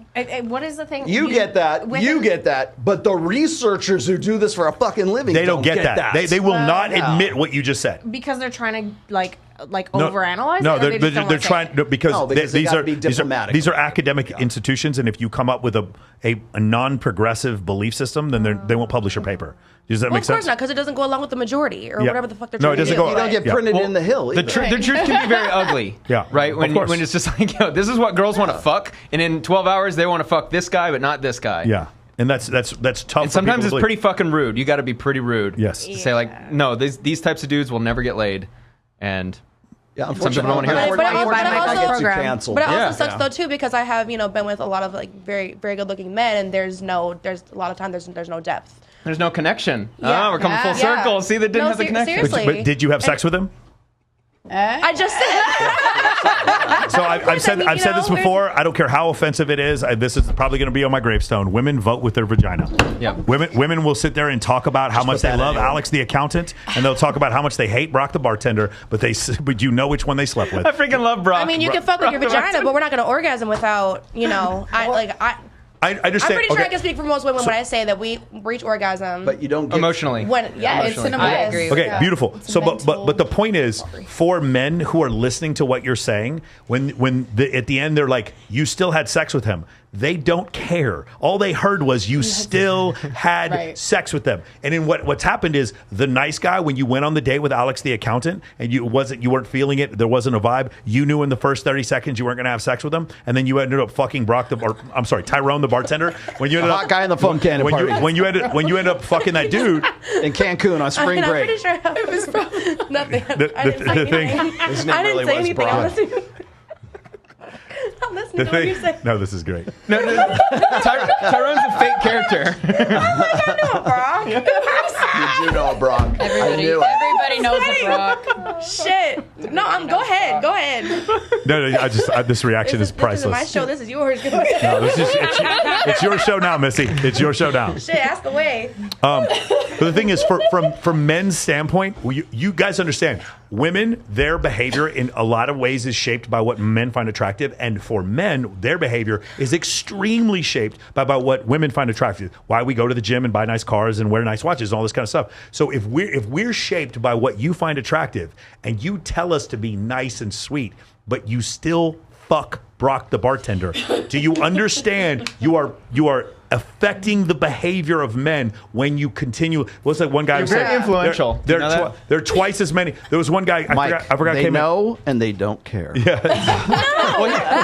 It's funny because Jen Rufo came out here and said exactly that same thing. He It's said not our problem. your penis is not our problem. That's Not what she our said. problem. Exactly. No. Exact. Yeah, it's just really interesting. What was it? I can't remember the guy who came on Fresh and Fit and started saying that there are twice as many African American women with children than African American men with children. And the reason why is because y'all all fucking the same dudes. That's the reason why. He goes, why do you all continually fuck this? Look, you're not disagreeing. It's the Brittany You're Renner. not I'm not disagreeing. You're not disagreeing. So that's the issue. Like it happens that way. For a lot of men, for me personally, I'm like, well, then just learn skills in order to be Brock the bartender. There are ways you can do it. Yeah. But for other dudes, they're like, well, then this world is unfair. Therefore, I hate women. The second thing is just very unproductive. And the first thing is very easy to accomplish if you just understand that book right there. If you just read that book right there, it makes a lot more sense. You know what would be a fascinating book, by the way, is I would love to have women understand how much effort and energy guys put in just to get women's attention. God, you would just have to no idea. Just to have like a group of women follow guys and just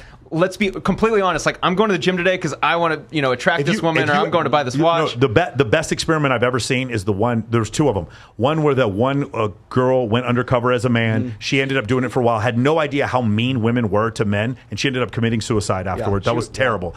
Yeah, the one thing. And the second one was the experiment where they let women manage men's Tinder, Bumble, and Hinge accounts, and they were just ultimate and complete disasters. Women had absolutely no ability whatsoever to get attraction from other women. They were like hitting on women and just being like vile. And they're like, no, just have like, be 6'3" with a 10-inch penis. Like, why don't all men just figure that out? Just do that, and then you'll just get all the women. Just get taller and darker and better looking. Just get better looking. Just get better looking, and you'll get all the girls. My favorite is when girls just say, just go on the dating apps. You can get laid all the time in Vegas. It's like, oh yeah, really? Let me just show up. Yeah. Oh my God. I have been wanting to ask. I have been wanting to ask this question for so long, and I'm going to ask this on Fresh and Fit. I got to get to supers, but go ahead. Okay, guys, ladies, on a scale of 1 to 10, oh shit, how promiscuous are you in comparison to your cohort, your friend group? What would you say, babe? On a scale of 1 to 10. Of all your friends. Of all your friends. 1 being less promiscuous. 1 being less, and 10 being the most. Yeah. Yes. Where would you put yourself? In what percentile? 1 Your through 10. group of friends. 4 friends and. So that would 25%. That's kind of sucks. That's gonna put me out. Like what? It's not a good question, babe. Okay, what would you say? Me? Yeah. Scale of 1 to 10.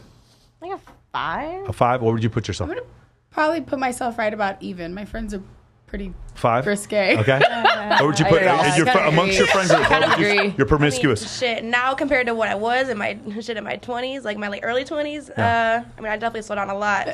But I'd say like, I don't know, we're about the same. Say it. Like 5?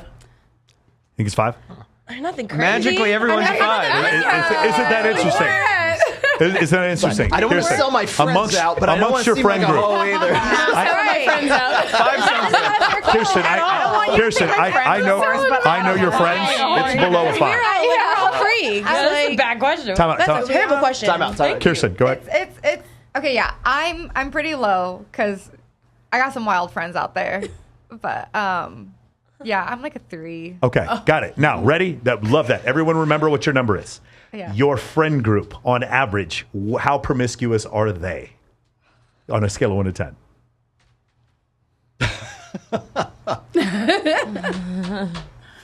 I mean, they're probably like 9.5. One more time, Katie? So they're all hoes. Let this play out. Katie? Can I explain as well? Yeah. Okay, so a lot of my friends do partake in like OnlyFans, sex work, stuff like that as well. So I don't know if we're I'm gonna say like an 8. Okay. Steph? I think if we're just talking real life, Yeah. my friends are probably a 7. If we're talking work related, Yeah, that's what I'm saying. then we're probably at the top of there the you go. scale. Cool. Go ahead. Yeah, same.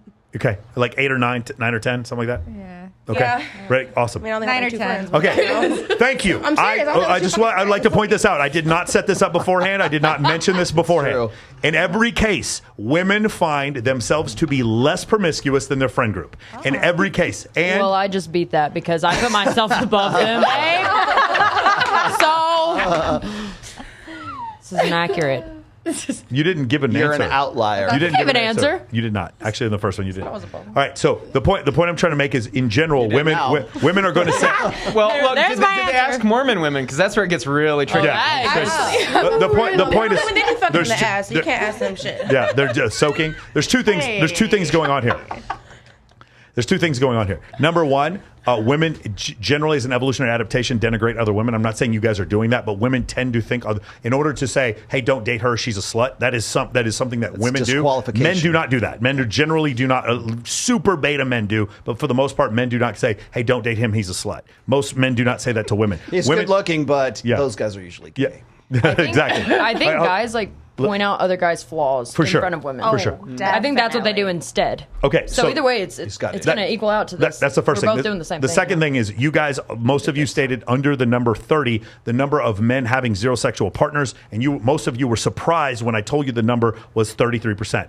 Because The reality situation is your friends are not as promiscuous as you think they are. They're about as promiscuous as you are. And that's the part that blows everyone's mind, because if your friends were in here, they would be saying the exact same fucking thing about you.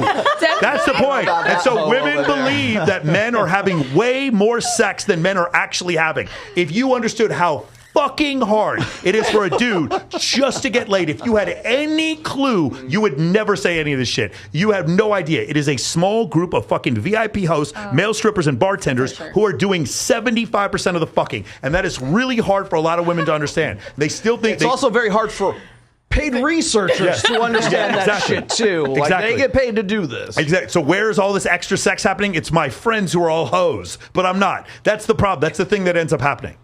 Yeah, and we encourage it. We got super chats. I mean, your girl is probably over chats? at my place too. So all right, I'm going to run through these really quickly. I got to that one. FT3 says, Rollo, why does Ryan take so many shots at FNF? I don't know. Why don't you go ask Ryan? I know you generally don't advise dating girls who postpone sex, but what about those who've been sheltered or had a negative experience? I mean, what should you date? Should you date girls who have had like issues with sex? So we don't. Is that a red flag? That is definitely difficult, and I definitely have that issue. But like, when you say, because you've said before, when you have to wait for sex is not worth the wait. Is like the second date okay? The third date, is that too much of a wait? I'm just curious from your standpoint. Well, the reason, so you have to understand why I said that in the first place, because a lot of people mistake that. They think I'm saying, oh, just go fuck anything on two legs, right? Yeah. Spin more plates, right? Anything with a hole. Yeah, exactly. Anything with a hole. That's you not have no idea what it's like to be a horny man. Yeah, okay, that's not what it means. Don't judge. Okay, so that rule is about genuine desire. Yeah. What it is if a woman is making you wait for sex, there's usually something that is mitigating her desire to want to have sex. And with you. That's why. It could be personal. It could be personal. It could be another dude. It could be like, I gotta wait and see if this one pans out. So you and then feel I'll like get back to you feel like if there's excuses that are coming up, it's probably a good sign that the sex is never worth the attraction. wait, because it's not based on genuine desire. At that point, it's mitigated desire, and then at that point, when you're negotiating, it's technically a form of negotiating desire, right? Rather than, I really want to get with this guy. Like, you want the hell yes girl. If the girl's going, I don't know, I want to wait, blah, blah, blah. Oh yeah, men always want the girl who wants them. Yes, girl. Absolutely. Yeah. Like, Absolutely. you're not going to be attracted to a girl if she's just like, yeah, you're all right. No, that's not true. That's you men are attracted to what they're physically attracted to. When a girl it's often when a girl does not go ahead and talk about this fucking stop sign and the dudes that you see at work, the people almost crashing in their car next to you. Can you explain the story you told me this week? That's not what I was talking about. Oh, wait, but can you explain that story about like you go to stop signs in fucking Houston and all the shit that happens? I was just the other day we were on the phone and I almost got into a wreck because the guy was straight staring at me. Do y'all ever have this problem? Like, y'all be like in the car driving and like you literally almost get ran into because like you look over to see who's about to run into you and it is this guy and he's like, oh my God, it's a woman, bro. Like, and I'm picking my nose. Yeah, you're like, what? And he's still on it. He's still in it. And you're just like cussing him out, like honking on your horn, like move. Yeah, this happens. This happens a lot. It's weird. And it's so strange. And other things. Women before? Huh? They've never seen Pretty Women before. Right, but the thing is, like, every opportunity they have, they don't care if you like them or not. They're going to shoot their shot. Right. That's the thing. It is not a function of, if you like them a lot, they're going to be like, okay, well, I have more access to having sex with them. But like I told you that, like when we met in Mexico, if you didn't like me, I was still going to keep trying to pursue you. There was no way I was not going to do that. I made up my mind when we first met. Turn on when a woman's like super attracted to you. It is, but it is when we're in a relationship. But the thing is, you have to understand, it's wins above replacement. Men can have fun having non-contextual sex, and men can have fun having sex with a woman they're in love with. They can do both. Some women can do both. Most women need, like what you said before, it's easier for you to have an orgasm when it's with someone that you care about. Men do not have that problem. They do not have that problem. We can separate. Otherwise, there'd be no strip clubs. There'd be no strip clubs. Men are literally having like physical contact with women. The women are having physical contact with women. They have no connection with emotionally whatsoever, and they're paying money for it. So obviously, an interesting question. Go ahead. So older generations, women especially, have issues with strip clubs. So I'm curious about like you girls, especially like considering, like we all basically all said that we have friends that work in the industry, stuff like that. Do you have like a boundary with like your man going and getting a private dance or something like that? I don't. I worked in the strip club for a long time, and I still feel, even today, going to the strip club is we can go as a date. I agree type with of you thing. completely. So I'm totally open and comfortable even now going as a customer and spending money. And love couples. So I don't think I have too much of a boundary. I think if we go there, we kind of know what we're going there for. Mm-hmm. So What if he went on his own though? He came home smelling like perfume. Hey, honey, where were you? He's got glitter on his glitter. face. Honey, where were you? I don't remember there being glitter at the gym. Did you tell me you were going? Because if you told me, that's different. Yeah, it's about Because honesty. if we can go together, why can't you go alone? I already know what goes on in there. Yeah.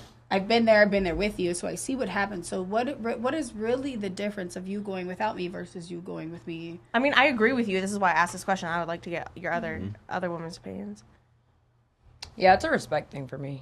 I have to feel respected. I have to be respected in order to make that happen for you. Like, you want to go do this or whatever, that's fine. Or we want to go do this, that's fine. We'll go do that. But, well, like, whatever. But I think that's what it is for me, too. Yeah. Like, I don't care. It doesn't matter. I think part of it's this, just like, yeah, it makes you feel easier when. Part of this question is, gets back to what you were saying, is that men can separate the sex act from Right. an emotional investment, Yes. whereas women can't. Yeah, Historically, It's through so- evolutionary time, so much more of a can't cost for afford women to not make a bad do decision. that. Right. So that's- much more of a bad so- decision. So that's what, so guys, it's just like ejaculate and evacuate, right? That's it. That they can hit it and go, yeah, right? Well, I mean, That's the name of my new band, by the way. because let me see if I can That as an explain Instagram this in caption. layman's terms. So when I'm talking about hypergamy all the time, but there's also men's innate mating strategy, which is unlimited access to unlimited sexuality. And if you don't believe me that that's it, just go look at how many guys are addicted to porn. There's a reason why online pornography is free streaming, 4K, probably 6K now, whatever, and you can get it anytime on tap, right? And got this because guys can rub one out and feel just fine and go about their day and go about their business. Women, on the other hand, when it comes to having sex, anyways, it's like there's much more investment involved in that than there is. And again, this also goes back to why are women view love from a position of opportunism as opposed to idealism, which is guys, right? So when guys, like, what does porn supply guys? Unlimited access to unlimited sexuality, right? And it never has a headache. All types of flavors, too. All kinds of Right. flavors. Well, that's the thing is a lot of the researchers that I talk to, they want to hyper inflate the idea that, men want variety. Yeah, they do. But what they don't focus on is the separation between an emotional investment and the actual sex act itself. And guys don't have to worry about that, at least less so anyways, unless it's somebody that they're going to have kids with and they're going to be having sex with their wife for the long term. I love it. The number of Christian men Christian men who report being addicted to pornography. The percentage. Anybody? 80.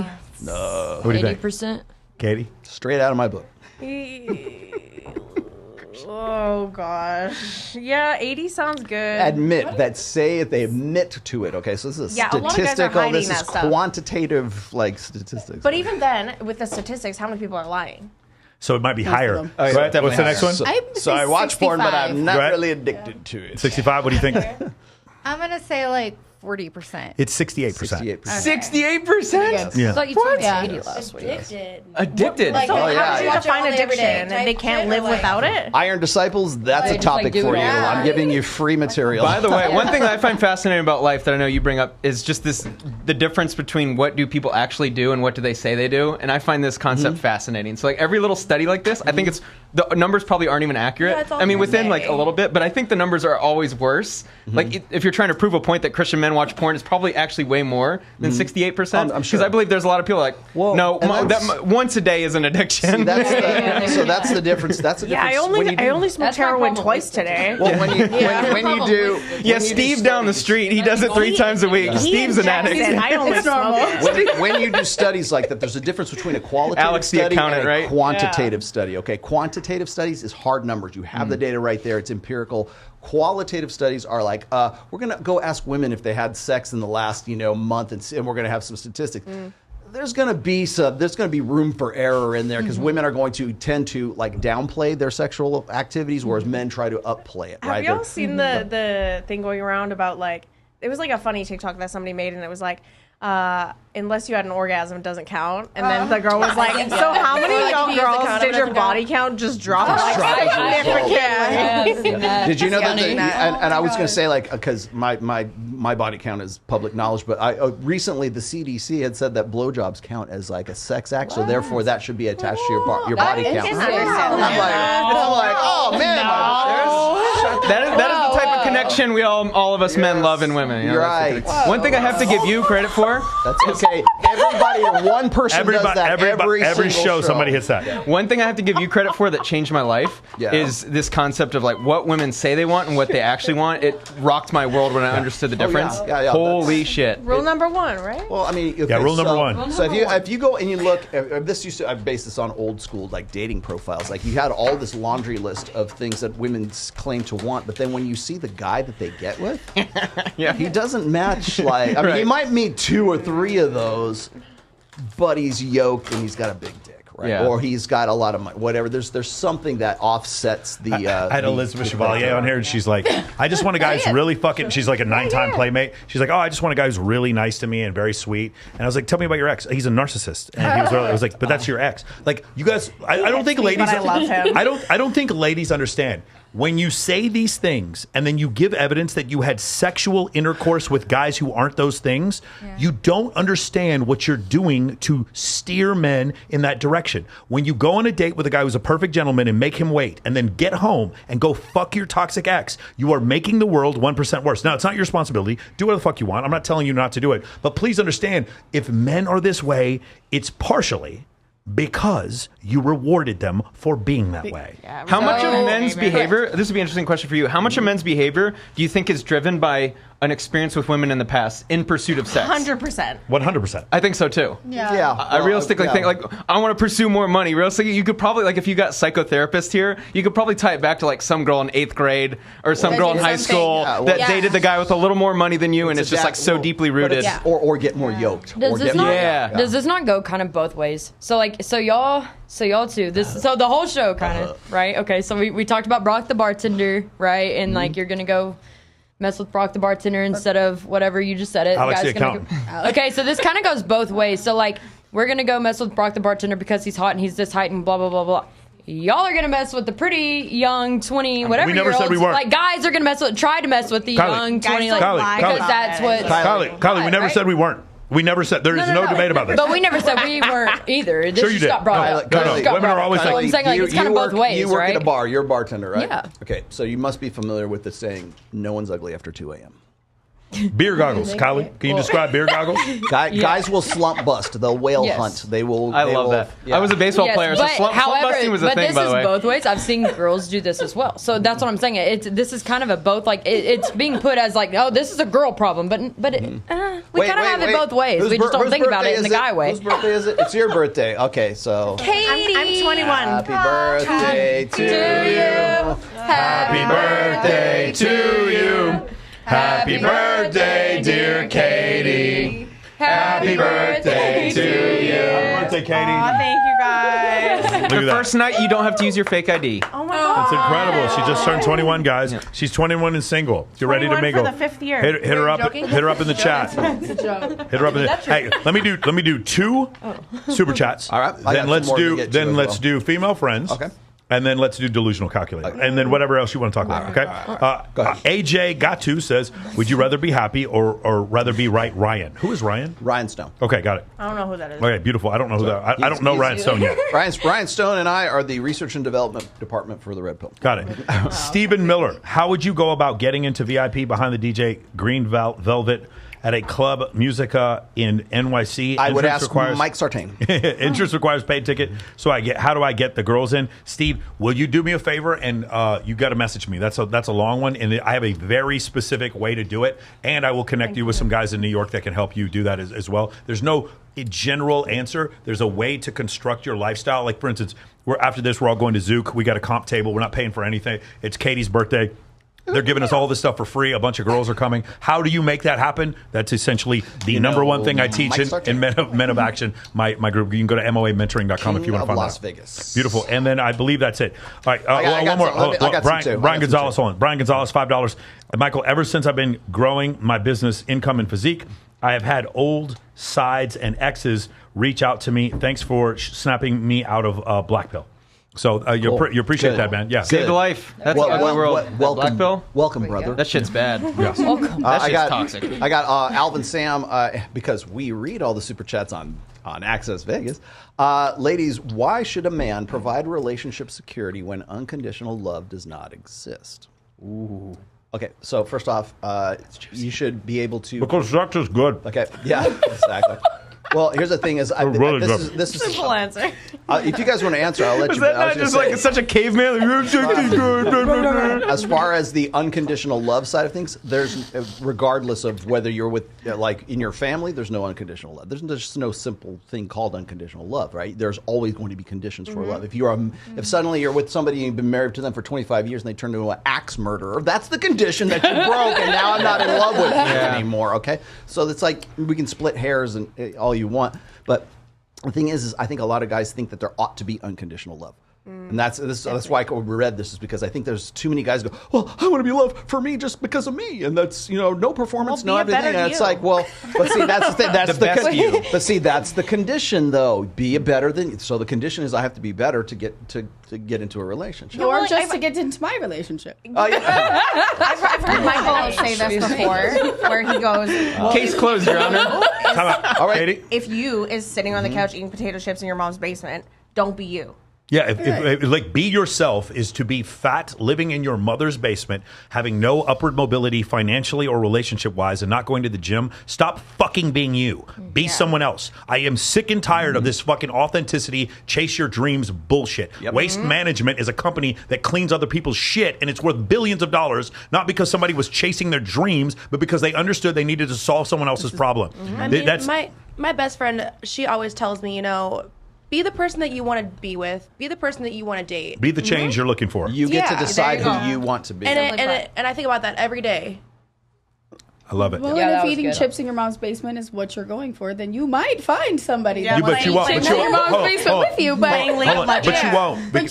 But you won't. But not to what your standard is, at least. It's not even not any standard. I just don't think you understand how it's not the bottom 10% of men. It's not the bottom 30% of men. It's the bottom 50% of men. If they don't do shit, they get nothing. Yeah. It's not they don't fuck an ugly girl. They get nothing Yeah, because correct. the ugly girl lose, sir. because the unattractive woman Voted off the the unattractive forgot woman about with that 3 different movie. babies daddies is on the dating profile saying, I will not fuck a man who's under 6 feet tall and makes less than $100,000 a year. She will not settle for anything less than that. Correct. So these men, like the thing No is, hookups. And I will never No hookups. get it Right, Michael? with No CJ hookups. Sparks because she wants No $5 million hookups. and I don't have $5 million. yeah, I love those girls like No hookups. 3 babies daddies, no hookups, looking for a serious relationship. Got it. And important to know that. Twice divorced already. Yeah. Yeah, Beautiful. the only thing I have unconditional love for is my greyhound. That's I was just For sure. put that out there. But like even think about like Richard Ramirez, the Night Stalker, killed all those people.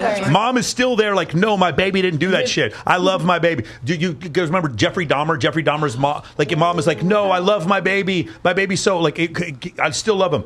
Unconditional love. Axe murderer, fucking serial killer. Mom still loves them. That is where the unconditional love. It goes towards the children. Mother It does not go kids. for the husband. Yeah. The husband has to go downstairs with the baseball bat and the shotgun, and if he dies, he dies. That's the way it works. We are here. We are the disposable gender. We are here to protect the family so that our lineage goes on. If there is a train coming and my wife have to choose between me and the child, I'm going to die. That's the way it's supposed to work. So give That's the way it's Daddy always the worked. big piece of chicken at the table, all right? He deserves that big piece of extra piece chicken. of cake. Okay. You know what I appreciate about what you said, though, is I do think a lot of men would benefit if more women would say what you said. Instead of how do I get better with women? Be yourself. The worst fucking advice in the world. But if you said, be the best you 2 years ago when you were more in shape, I would have fucked you then, but I'm not fucking you now because you gained weight. Like, that shit works. And that's why I really think motivates it's them. truth. Yeah, I think absolutely. it's dangerous when women say the dad bod shit. It's not true. You are not more attracted to men who look like dad bods. No. You are not. Well, when I say dad bod, I'm exaggerating. Like, I don't want a guy that is overweight and just want out an of older shape. dude. Yeah, but the thing is, like, women think Jason the Momoa. daddy part. Women think Jason Momoa has a dad bod. No. What? Jason, No, like, it's just In those what world? awkward abs. That's called a beer belly. Hey, let me finish. That's called I'll finish Bartender's that. got you. That is what that's called. All right, Carrie B says y'all should have a show once a week. I agree. Alex Patino said there's also the bachelor problem in China outside of Beijing where men will never have a wife due to the one-child policy because of the They population. only kept the men. There was millions of fucking children, females that were adopted in other countries because they were going to get killed. They sent them to other countries. There's Chinese females all over, and those females did not exist in China. So you have this disproportional population where it's like 60. It's not 60-40, but something like that. There's so many more men than women in China because of the one-child policy. So would you say they're passport bros? Yeah, exactly. Got you, motherfucker. Got you. That's beautiful. All right, Carrie B says, Michael, I have been watching your content for a while, and it freaks me out how well you know women. It's like you're in our heads. Our heads. Oh, so this is a chick. Keep up the good work. All right. Yeah. Get down. Sorrelita Bass. So you have to roll your R's with Sorrelita. She says, how 25%, not 40%, still on that Rolo. Thank you. Okay. Is that it? I think that's it.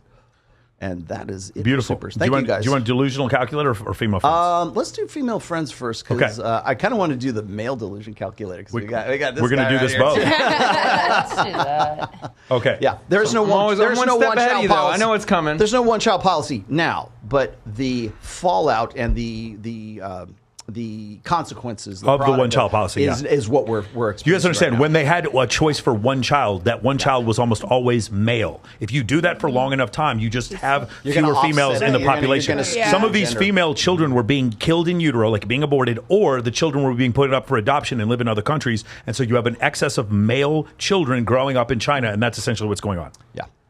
Okay. How do you want to start this? Just ask the question. Can men and women be platonic friends? What do you guys think? Yes. Absolutely. It's funny. I think we're all gonna agree on this Right, but one. the thing we're is, not you're gonna also agree there's selection. Hold on, there's selection bias here. You want to know why? Because the 5 of you are my friends. Well, my girlfriend.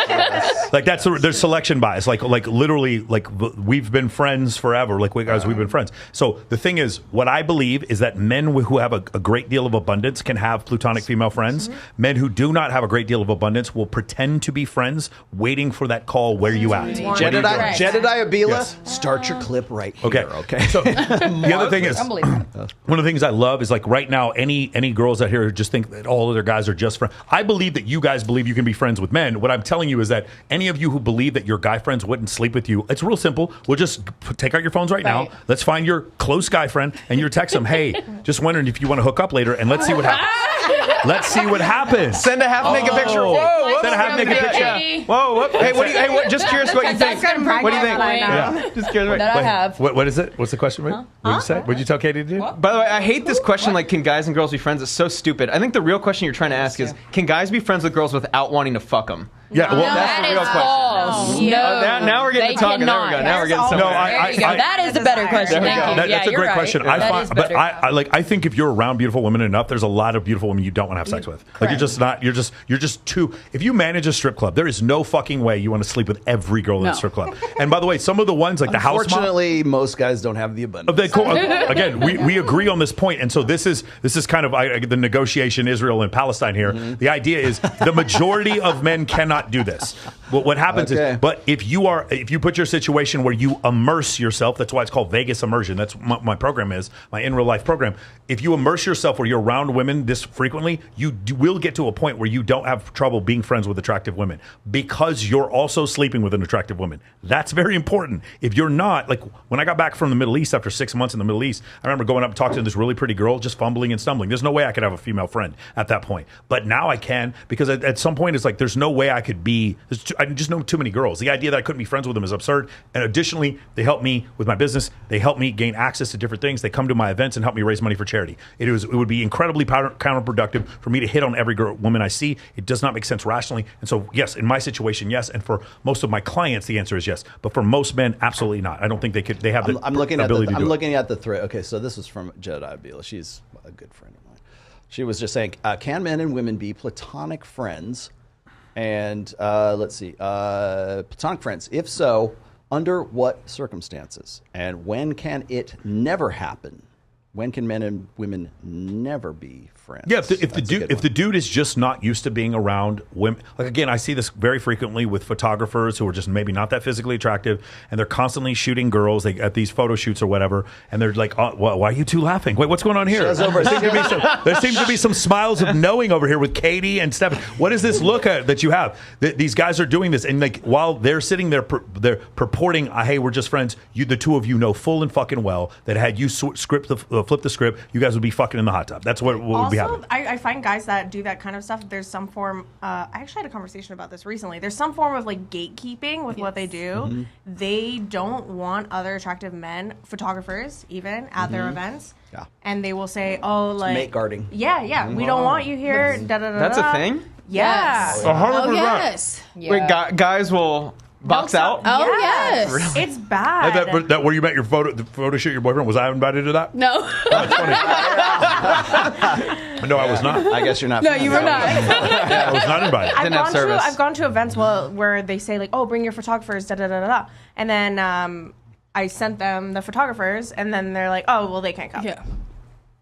I'm Yeah. like, what? Yeah, like the well-adjusted dudes like orangutan or fucking was it JRL? What is it? Party like JZL, but with Jay-Z, I can't remember what his name is. I forgot. Forgive me, brother.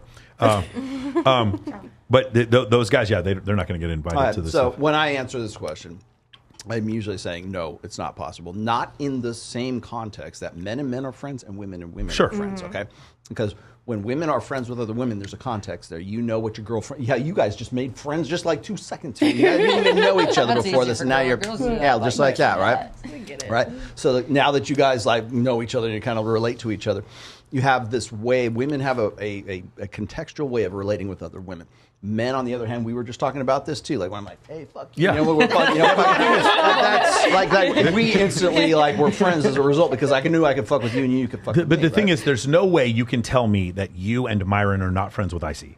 Oh, I'm very much friends with Icy, but it's like but the context is different. For sure. The reason why I say this, okay, so I'm going to answer Jedediah's question here, which is women have boyfriends and girlfriends, and if you're not fucking her, you're her girlfriend. Because what happens is when you get into a position, when you get into and again, okay, that quote is not about fucking. It's about the friendship aspect of it. So what I mean by that is like because women and women. Your frame of reference for friendship is other women. And for guys, it should be anyways. It used to be anyhow. Men and men, right?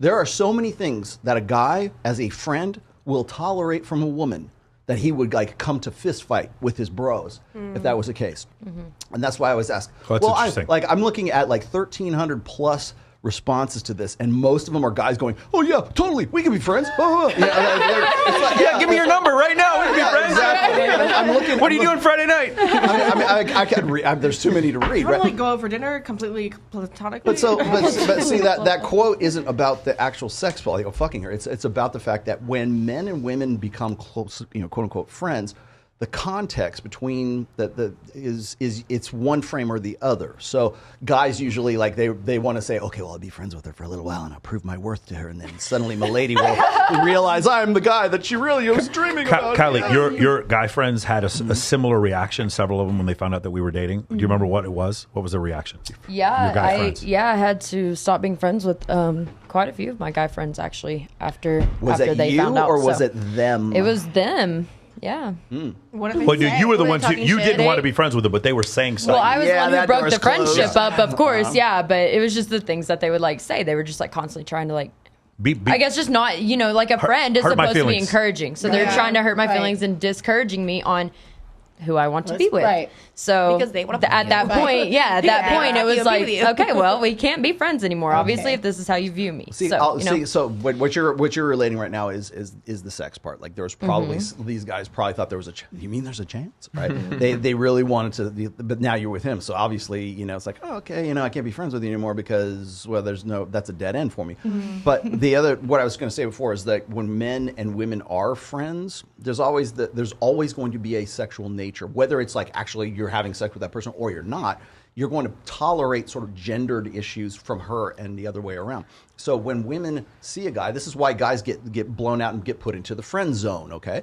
It's because they are relating and they are communicating as a woman. That's why I said you're her girlfriend. By the way, I'm offended that you pointed at me when you said friend zone. That was a targeted attack. I know you're very not appreciated. I was Continue. gonna say, But it's the communication side of it. So what happens is if definitely. you relate to your female friend as a female, her subconscious sees you. I'm talking to a female. Yeah. You're never going to get in there, and you're always going to be in the fucking friend zone, and you're going to be frustrated as fuck when you meet a guy like this, and fuck. Now I I lost can't all believe my I spent friends. so much time with this. Now who am I going to go out with? I make more money than him. I drive a cooler car. So then it's sunk cost at that point. I was gonna ask you, women, how much of the time with your like guy friends that you're actually close with do you find yourself being kind of like a therapist?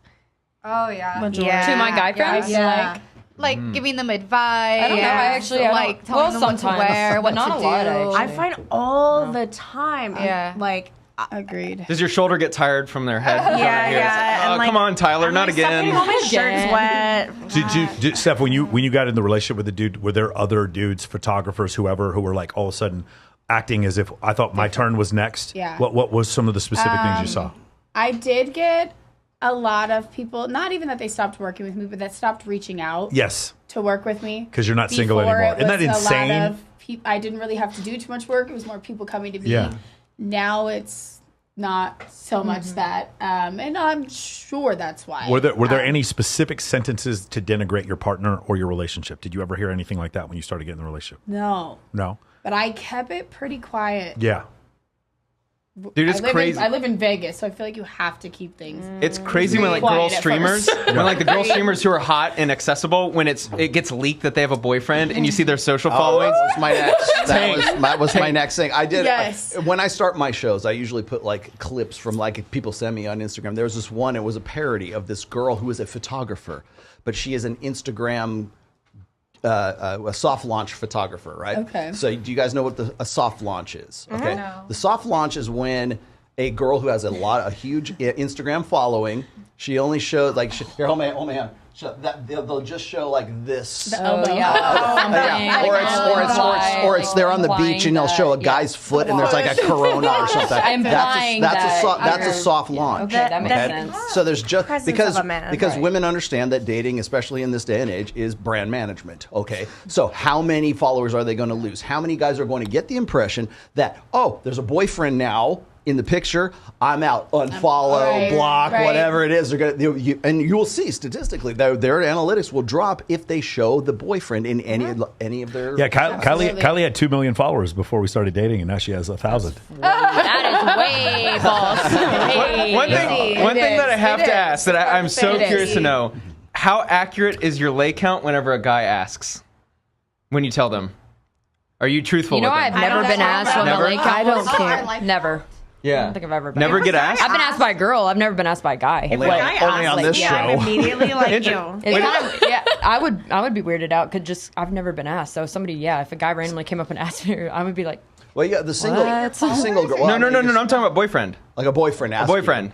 I've still never been asked by my boyfriend. If my boyfriend asked me, I would tell him. lay count. Like how many guys you slept with? I would tell him. I've just never been asked. Yeah, here's the thing. If I would be honest about it. Yeah. Because I would never be like, guess.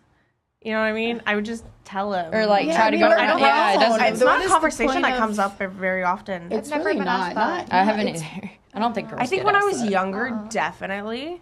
Like coming out of like high school? school into Right, college. right. That was definitely You a don't question get it guys would anymore. ask. No, never really. I've never gotten asked. I don't care, but I would presume that is a question that happens after like you've had sex a few times and Yeah. maybe you're in Yeah. some sort of relationship at that point. And usually That was the question. Is like boyfriends or guys you're dating. right. To be honest with them. Yeah, But they that's don't actually get it. a Just tell variation them. of like what we do. So, what's your body count? Right. It's Yeah. but like when you're in that situation because.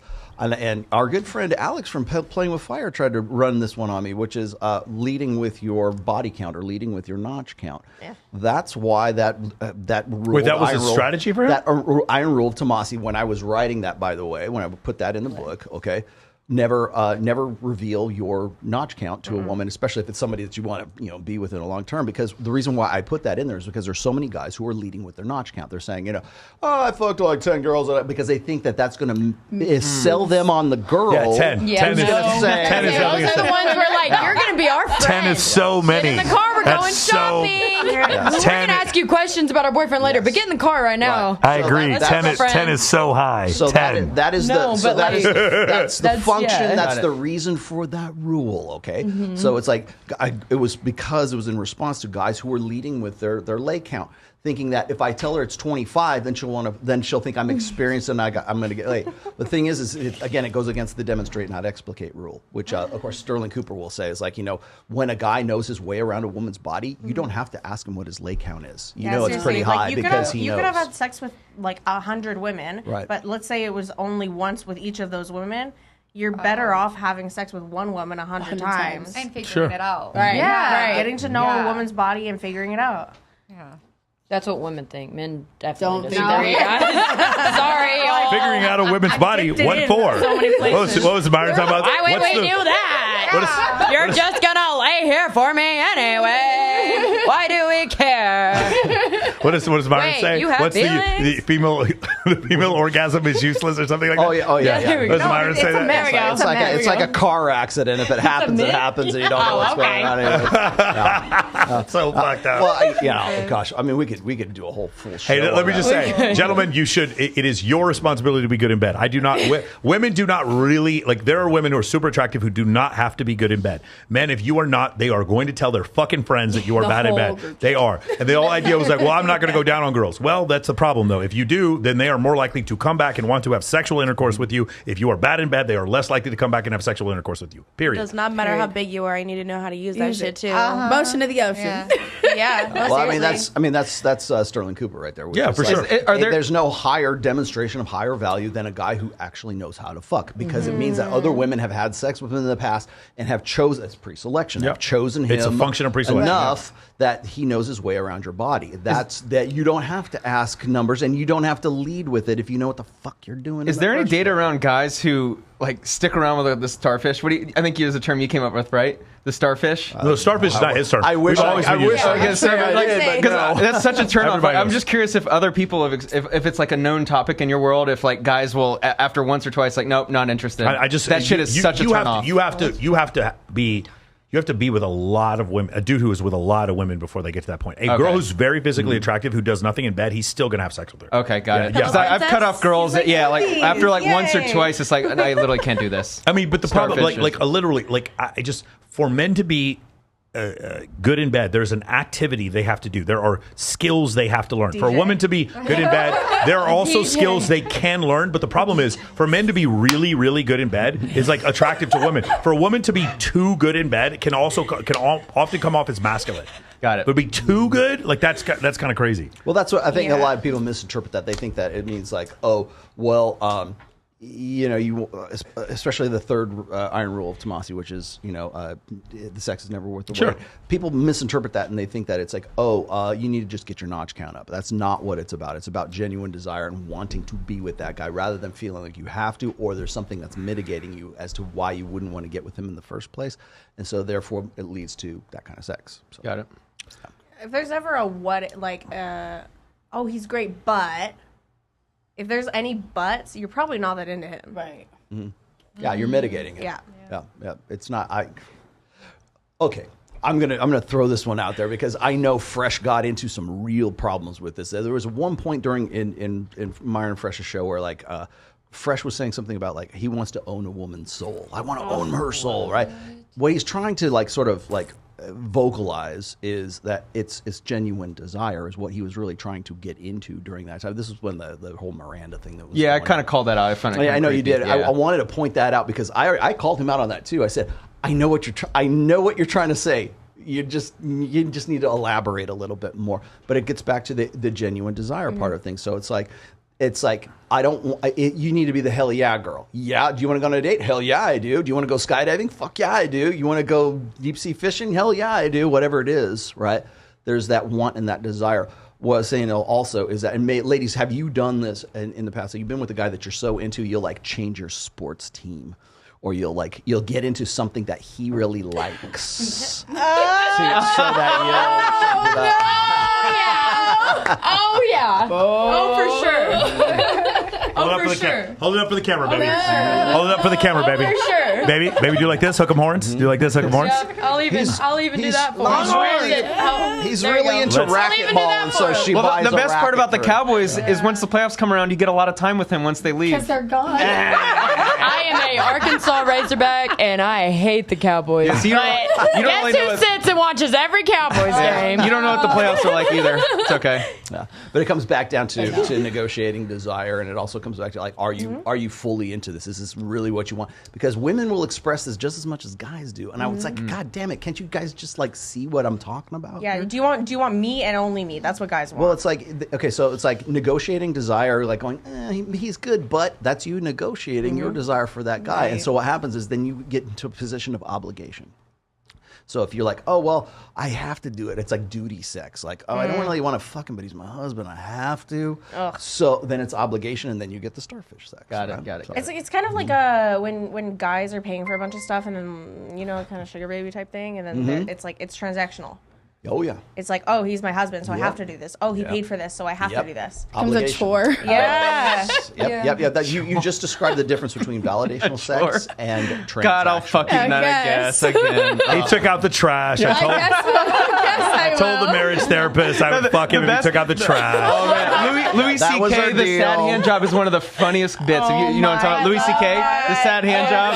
Oh, come on, Peter. Come on, you can do I got it. laundry to do. I know. Yeah. The kids need to be put to bed. Come on, Peter. Yeah. That's Hilarious. That's why I have a real problem when I listen to like the series I say by like Jordan Peterson when he talks about marriage. And it's like everything is like, I'm a bad boy, and when my wife says I'm a bad boy, I have to listen to her. And it's really this process. The entire thing is about negotiating your wife's desire. I'm like, why the fuck are you even in that position in the first place? If you don't know how to organically incite desire in your wife, you got to. Vaya con Dios, man. I don't know, whatever. But like when I see that, I'm like, that is some bad fucking advice. Right. Why don't you be the guy that inspires desire in your wife?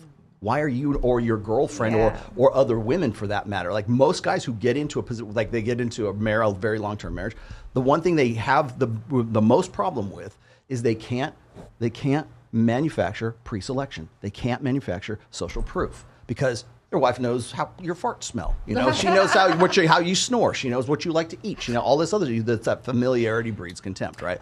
It's when you have. It's like how you want to know the secret of marriage, how to have a long marriage. It's polarity. It's not compatibility. It's polarity. Are you still the dude that like rocks her world that she wanted to have marathon sex with in the back seat of the car when you were in your 20s? Are you still that dude? Are you still the dude that other men want to be and other women want to fuck? If you can do that in marriage, you'll have a long marriage. Guaranteed. Marrow. All right, I'm working on it. Guaranteed. All right. There. See, I didn't need a big long series on Daily Wire to tell you about how to have a good marriage. That's be the man that other men want to be and other women want to get with. Do you guys want to?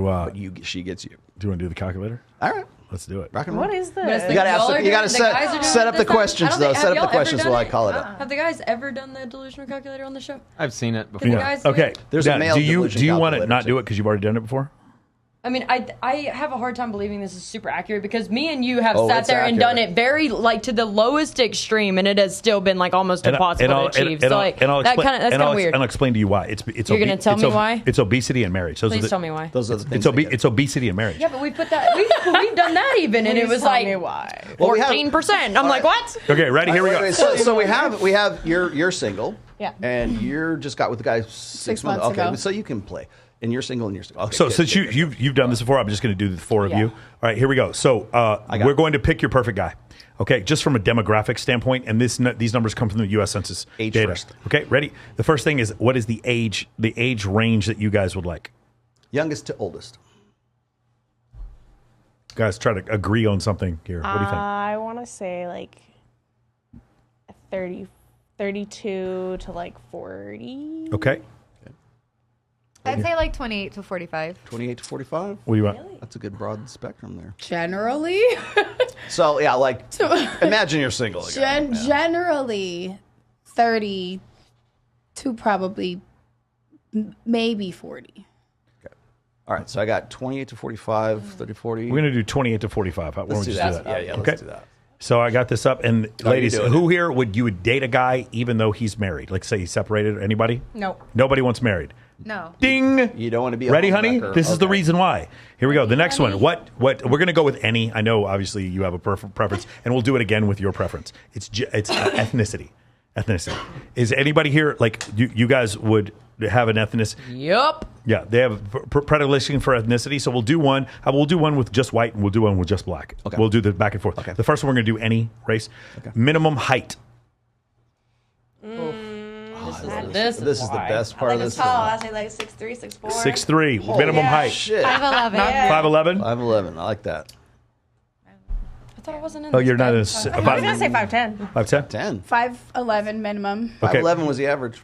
Oh, we're going to do 5'11". Although Okay. 6'3", maybe we should back it down. Hey. Okay, I'll settle for like Small girls who like Okay. like 6'2". Like By the way, 6'2". by the way, Do like by the way, the 6'2". percentage of the male population that's 6'3", what do you think it is? Just out of curiosity. I know it's low as Very fuck. minimal, So. yeah. How low do you think? Yep. Let me introduce you to a man One- named he's Justin literally Waller. It's You said 1%? 1%. 1% of men are 6'3". Taller than It's hard to believe too Listen, because we walk around and see a I'm bunch of tall 5'4", people. so you're taller than I don't really me. agree with that either. If but- you're not the same, like I don't either. you can't be the same height as me. Here we go. I'm Ready? like short. Ready? You don't You see can't this be small. less than Hold 6 that, foot. hold You that, can't be less than hold 6 that foot. question. I have a follow up. Minimum income. Okay. Minimum income.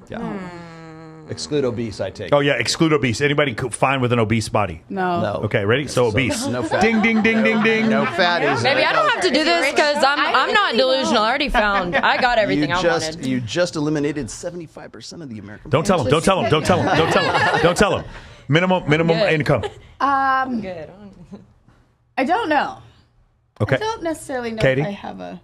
Well, Katie, you've been with some broke boys. there is some minimum. boys. Katie, you've been Girl, me too. It's okay. Yearly salary, all annual play. salary. What did you got to make? You're gonna marry them. You're gonna marry them. Ideally, like 300,000. 300,000. Beautiful. What do we What think, about you? Stephanie? Well, let's back it down. Let's get an Look at his eye. average. Did you see his eye? Stephanie, Is that low? 100,000. 100,000. There we Now we're go. at 200,000 let's average. be. Top tier at that Like level. 150. 150. What do you think? 150. Kirsten? Minimum. I want to say 150. 150. Nice. That's the average is one. Well, let's 200. What do we do? 125. Okay, 125. We do 125. Okay. I wonder if Wait, yours The reason I Why say did that you is do- because you I've been did with the lower broke than boys. Okay. Ready now? Tell me before we go on. What number for the numbers that you guys just gave me, and I'll just tell them right now. It's not married, any race, at least 5'11", not obese, and earning at least $125,000 a year. The percentage of men in the United States that meet that criteria. What do you think? I want to say like 14%. 14%. What do you think? 10. 10%. What do you think? 5. 5%. What do you think? 30. It is 0.35% of men. Really? That'd be 1 out of every 35. No, 1 out of every 350. Right? One out of every 300. 350. Wow. About a little less than one of every 300 men. That's even just to get in the start. That's Ready? not even That- physical. Ready? Uh-oh. 300 in there? Okay, here we go. Ladies, the average man in the United States makes how much money? Go. 60K. 60K. What do you think? 45. 45. Yeah, I'd say it's pretty low. Yeah, What do you think? pretty low. 60. What do you think? Yeah, it has to be like 45. It's yeah. about a good guess. 39,000. Okay, you guys. That's the average. 300. Yeah, 39,000 is the average. The average, guys. Yes, the average height in the United States for men is what? 6'1". The 6'1". What do you think it is? Average height. Average height? It's like 5'8". 5'11". It's like 5'8". What is that? 5'11". What'd you say? 5'9". Yeah. Yeah, it's 5'10". Yeah. What if they got their diet right? They'd It's fucking 5'9". grow. They'd grow. Got it. Okay. They got The average guy. How You know how tall? much shit they put in their food? That affects everything. How tall is Tom Cruise? no idea. Oh, like 5'7"? 5'7". 5'7". How tall is Robert Downey Jr.? No clue. 5'9". 5. I would say 5'8". See? Okay, so the Too short. point 0.35. Oh, by the way, we'll do it the other two. Let's go back to the other two real quick. We're going to do only. We'll do white, just white, and we'll do this again. And the same things you just said. 5'11". It is 0.27. Oh man. 1/4% of the population meets that, and then we'll just do black. Yeah, so real if you quick. have 1,000 Sorry, y'all. dudes, it's like only 2.5 guys. I bet it's going to Only be 2.5 guys meet that criteria. Out of For every black, it 1,000. is, no, for black, for height, for for height, African American height, men Lord. meeting $125,000 a year and 5'11", all the other things we just said, not obese, not married, it is 0.029% of men. I got lucky. You are 1 in 500 is about where you're standing. A little bit less than that, maybe 1 in 400. That's about the likelihood of you finding Okay, a now man. it's your turn. Cool. Now it's our turn, So right? wait, So what are we let me- saying? let me What are we go. I'll saying? call it up. Hang The on. point is, women tend to be not a little incredibly delusional about the likelihood of them. Number one, finding the man. Number one, them finding the man. Number two, having sex with the man. Number three, getting into a relationship with a man. And number four, getting to a relationship with the man and having him not cheat. I almost think this one is more important than that one. So now we're going to talk about the male delusional calculator. Sounds good? We just said before, for African American men, it was No, 0.029. it's the male reality calculator is what this is. And then for you guys, for the gentlemen, it was 0.37% of men that met that criteria. So let's do the same thing for women. Ready? Let's start with Mr. Cornelia. Okay. Here. Age range for you. 21 to 35. 21 to 35. That's pretty good. Wow, that's generous. You're not going to get some with young. the 18-year-olds. There's some hot mid-30s. Okay. This is a long-term relationship. It's not just for sex. 21 to 35. Okay, good enough. Do you want to get with a mother? No. Okay. Do you Ding. Want to get with married girls, married women? No. No, you're good with that. Ding. So we explain that. Any particular race that you have a preference for? White, Asians. black. Oh my Asians. god, I was gonna call it. All right, Suki. Yeah. Okay, height. They're Asians. 5'9" and shorter. 5'9" and shorter. 5'9". Okay, so Sometimes the let's- guarantee was How tall are you? Asians. I'm right under 5'10". Okay, so Dating 5 apps 6 foot, right? So let's be realistic. Let's be realistic. So Yeah. 4'11" to 5'9". Sure. In there. Okay. Exclude overweight, Yeah, no overweight. and this is where they make the distinction here: overweight versus obese. Beasts. Yeah, it's Okay, neither. so both of those go. Okay. Minimum income. How much does your fine Asian girl have? For a long-term relationship, yeah, this is where it's over. It's got to be 6 figures. Really? Yeah. Hundreds. Yeah, for a long-term, Okay. yeah. Okay, so yeah. minimum income is. Let's just call it 100K. 100K. Okay. Do you want a maximum income? No, it's okay. no, I'm cool with 100. Okay, whatever. so we'll Yeah. go with minimum. Okay, you ready? So, let's find out what your. And let me Ladies, guess. time out, ladies. What do you think Oh, yeah. the percentage of women that meet those criteria are? Go. What do you think? The same thing as 0.0. Oh, with 8 For what he wants? Yeah. Asian women. It's going to be low. Yeah. Low. Okay, so not married, no kids, Yeah. Asian woman between 4'11" and 5'9", not overweight, and earning $100,000 per a year. year. I mean, she's probably gonna be a YouTuber like you. They're out there. I'm gonna say 15%. Have you heard of Passport Bros? Oh wait, That's right. They're kind of Take one of everywhere. the You girls got on lucky. You got- Bling Empire. There you go. Okay, so No, ladies, I'm not what do familiar. you think the percentage is to find his dream girl? I think 2%? What do you think? I don't know. I think that the statistics that you gave, I think you're pushing higher percentage. I'm gonna go with 45. I'm thinking that now. What do you I'm think? starting to redirect. Well, it remember- can't be 45 just because the Asian. women, We're going to do this again with. healthy.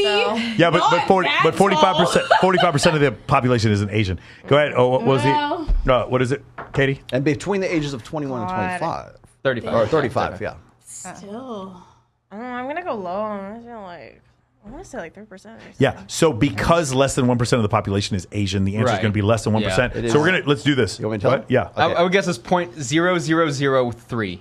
You're close. 0.00362. Wow. Now, time out. Roughly 12,000 women in the United States meet your ideal woman. Beautiful. She's out there. There's a chance. Let's do the same thing. So Okay, you're time saying out. there's a chance. Now, I've gotten 75 million views on YouTube. There's a chance she's seen okay, it. here we go. Let's do this So you're saying again. there's a chance. Time out. Let's do this again. But let's do this any race and income can be 0. Let's try this again, Okay, so- which is Okay, where let's most be men are. interesting. Yeah. So 35. Do we still say married? Okay, we got the any race.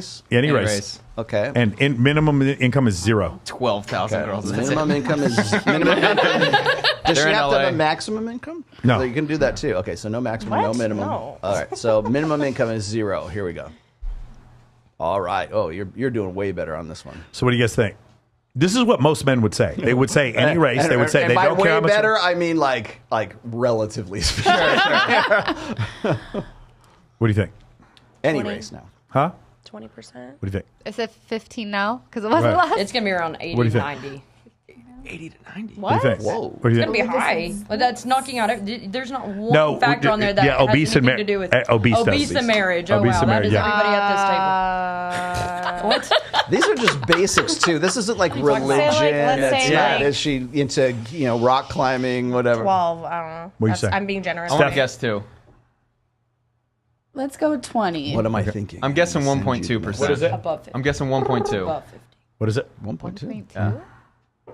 You have any Did guess? you guess? What? Did you already? How many missed? Yeah, said she 20. thinks that's about 20. 20%. She's 20 and I stuck with 15. 15. Okay, so we're doing a little bit better. So this is 21 to 35 years old, 9.34%. Wow. So once again, That's guys, right, because the minimum Still income Yes. didn't. Minimum Okay. income. So, so And any for race. these Yeah. dream guys to find their dream girl, it is about 30 times easier for them to find their dream girl than for you guys to find your dream girl. Roughly 3.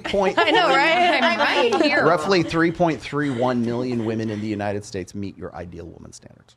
Do you guys understand? Like the 3 million out of a nation of what? What are we at now? Are we 300? Oh no!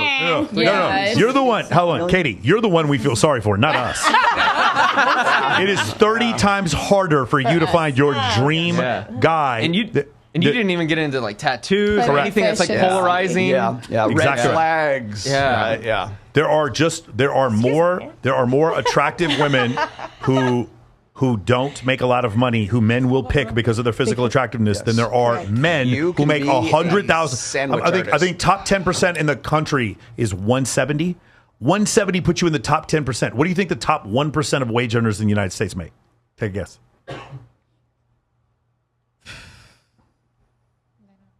I thought we just stated that earlier, didn't we? The wage earners. Just in wage earner. What would put you in the top 1% of earners? Just throw a number out. Oh, top 1%. I have no idea. Katie. Million? Million? What do you think? Yeah, I was going to say. What do you think? A million? What do you think? Steph? Top 1%. Yeah. More than that. Yeah. But very minimal people in that. Well, that's why. No, it's not very minimal. It's exactly 1%. Yeah, like very minimal people in that. I don't, It's not minimal or maximal. It's 1%. More than a million. Are we Katie, what do you think? I would say million. It's about 450,000. Or 50,000. The reason why it's funny is any of you guys who've worked in bottle service consistently bump into men who make more than $450,000 a year. Sure. This city kind of jades you in that direction where you just meet tall, good-looking dudes who tell you they're not married, but they obviously are. No, my boyfriend doesn't have. married has a son. My boyfriend doesn't have an Instagram because it's his business. No, it's because he has a wife. That's why he doesn't have Instagram. Yeah. And you've been dating him for a while, knowing full well. Yeah, go to Des Moines, Iowa, and find $450,000 earners. Yeah, no, but Probably hard. Yeah. for sure. It's Rick, the business owner down the street. For He's sure. a guy. There's one One guy. There's He has one 3 cardiologist. There's at least one cardiologist in Des Moines, Iowa. Yeah. And he makes $400,000 a year for sure. Hey, can I ask one more thing? Because Go. when we're talking about height, like you were the one that said 6'3", okay? So, all right. No, I was just being a little dramatic, but I I know. mean, I'm 5'4", so. So, but I would like a man that's one of the things over you 6 foot. Okay, so I want to you- look up at him. You know what I mean? Not. would you put that in his as face. would you put that as a filter on like Tinder Dating or Hinge app? or Bumble? Wait, what? Would you put it as a filter? Would meaning, you like, say I am not gonna even see eliminate any profiles? guy except for 6 foot and above? Like, don't show me profiles if he's 5'9". Have you I only ever want Justin Waller? Have you ever been on Tinder, Bumble, and Hinge? No, but when I first moved here, I did have a plenty of fish. And did you select a height? Wow, it's like MySpace, isn't it? I'm sorry. What was your question? Did you have a preference for a certain height on Plenty of Fish, or would I don't you? know, it was like 9 years ago when I first moved here. I don't think I had one. I don't think I had one. How important is height to you guys? Pretty, guy. pretty fucking important to me. Yeah. I don't think it's that important. I agree with Actually, you. I'm attracted sometimes to guys that are shorter than me, and I think How it's tall are super you? fucking hot. How t- you're- I'm 5'7", Okay. but sometimes I think it's really hot to be like a little bit taller too. Yeah, but the thing is, you also thought Machine Gun Kelly was attractive, and you're into artsy people. You're into artsy people. She's like, I want him to be shorter than me so I can loom over him. Did you have any past? What to do? Did you have any past partners that you were physical with or dating that were shorter than you? Same height, Same height. but Okay. not shorter. No. Or like dating or just like Just physical with them. Oh yeah. See, I used to, Okay. I used to advise guys. I say, look, you're the average. We just said this a minute ago. The average height of the American male is 5'9", right? And guys are, I'm doomed. I'm never going to be 5'11" or 6 or whatever it is. I'm like, all you got to do is find a woman who is 5'8". Right? I mean, so that you have that height advantage, you have that, at least you meet that criteria. And I used to say that, and I still kind of stick by that. But the other thing I wanted to say is this, is if you got with a guy who is the same height as you, or like, you're like, I really want a guy who's 6'3", right? But the guy's actually, he's like 5'10", and you're like, okay, I'll deal with it. He's still taller than me, right? As long as he's taller than me. It's all situational, isn't it? But, It's all situational. So this is my I'll settle for this if he has this, this, and this. my I'll settle theory, for this if he has this, this, my and theory that. is this, is that women are like, oh, well, as long as he's taller than me. I think that's bullshit. And I'll agree. tell you why it's bullshit. Because when you see that dude with other guys, and all those dudes are like 5'10", 11, 6 foot, whatever, and your dude is like 5'10", but he's taller than you, but he's not as tall as the other dudes that are in that lineup, you go, oh shit, what did I do? Oh, no, actually, that doesn't bother me at all. I said I agree with you, but I thought you were making a different point. That doesn't bother me at all. What do you think I was making? I thought you were saying the opposite of what you're saying, but I guess I just wasn't I listening. just what I'm saying is I think it's the comparative height between other guys, not that Oh he's my God. taller than you, This is like- that he's tall as the other guys that are like he hangs out with. This is like in that movie Road Trip or something. Euro Trip. Yeah. Euro Trip. Yeah. Euro Trip. And he goes, oh, she's a 9. She's a 5. Yeah. So in the lineup, it's the comparative height rather than like, oh well, I'm 5'8" and he's 5'9". I guess I'm in love. No, you want to see the dude like hold his own against guys who are like 5'11" or 6 foot tall. That's what. All right, can we? I want to bring up the birth control pill theory. Oh, all right. Okay, and How then, many of you are on birth control? I'm on this. Oh boy. Okay, so there. And the chat's gonna go in. Do you remember? So we had We got a group before. three of us at the table. We had 4 girls before who had all gotten off birth control. A couple, not last episode, but the episode before that. And so there are some theories that basically what happens is because birth control makes you feel like you're constantly pregnant, it is so that you cannot get pregnant. In doing so, they have found that women tend to find less masculine features attractive. And because of that, what happens is that when women then get married and get off the birth control, they look at their weak-chinned cuck boyfriends and then all of a sudden divorce them. It's a 53% divorce rate. This is a pretty prominent theory. Basically, they married guys who look like Machine Gun Kelly, and then once they got off their birth control, then they were like, "Wow, They want The Rock. I want Brock. I want the Rock. I want Brock the Guess bartender I've again." beated another statistic here today, guys. This is my second one at Yeah. this table. Oh, thank you, baby. Well, I mean, yeah. You're an outlier. What can you say? You beat the odds. Yeah. Never tell me the odds. You guys think there's any possibility of that? Have you heard about people getting on and then getting off of birth control and changing? Because when I did a post about this, I got numerous, probably over 50 women saying, yes, this is what happened to me. I was crazy when I was on birth control. I had just numerous women saying something like this was happening. I never heard of this theory. Yeah. Yeah. It's the idea that because hormonal birth control essentially tricks the female body into believing that it's pregnant, right? So it goes into like sort of like the beta buck side of the menstrual cycle. So it's like they find more feminized, more comforting, more familiarity. Like it's like the nesting thing, right? So they find guys who are much more like feminine, more soft, more nice, more accommodating. Those guys.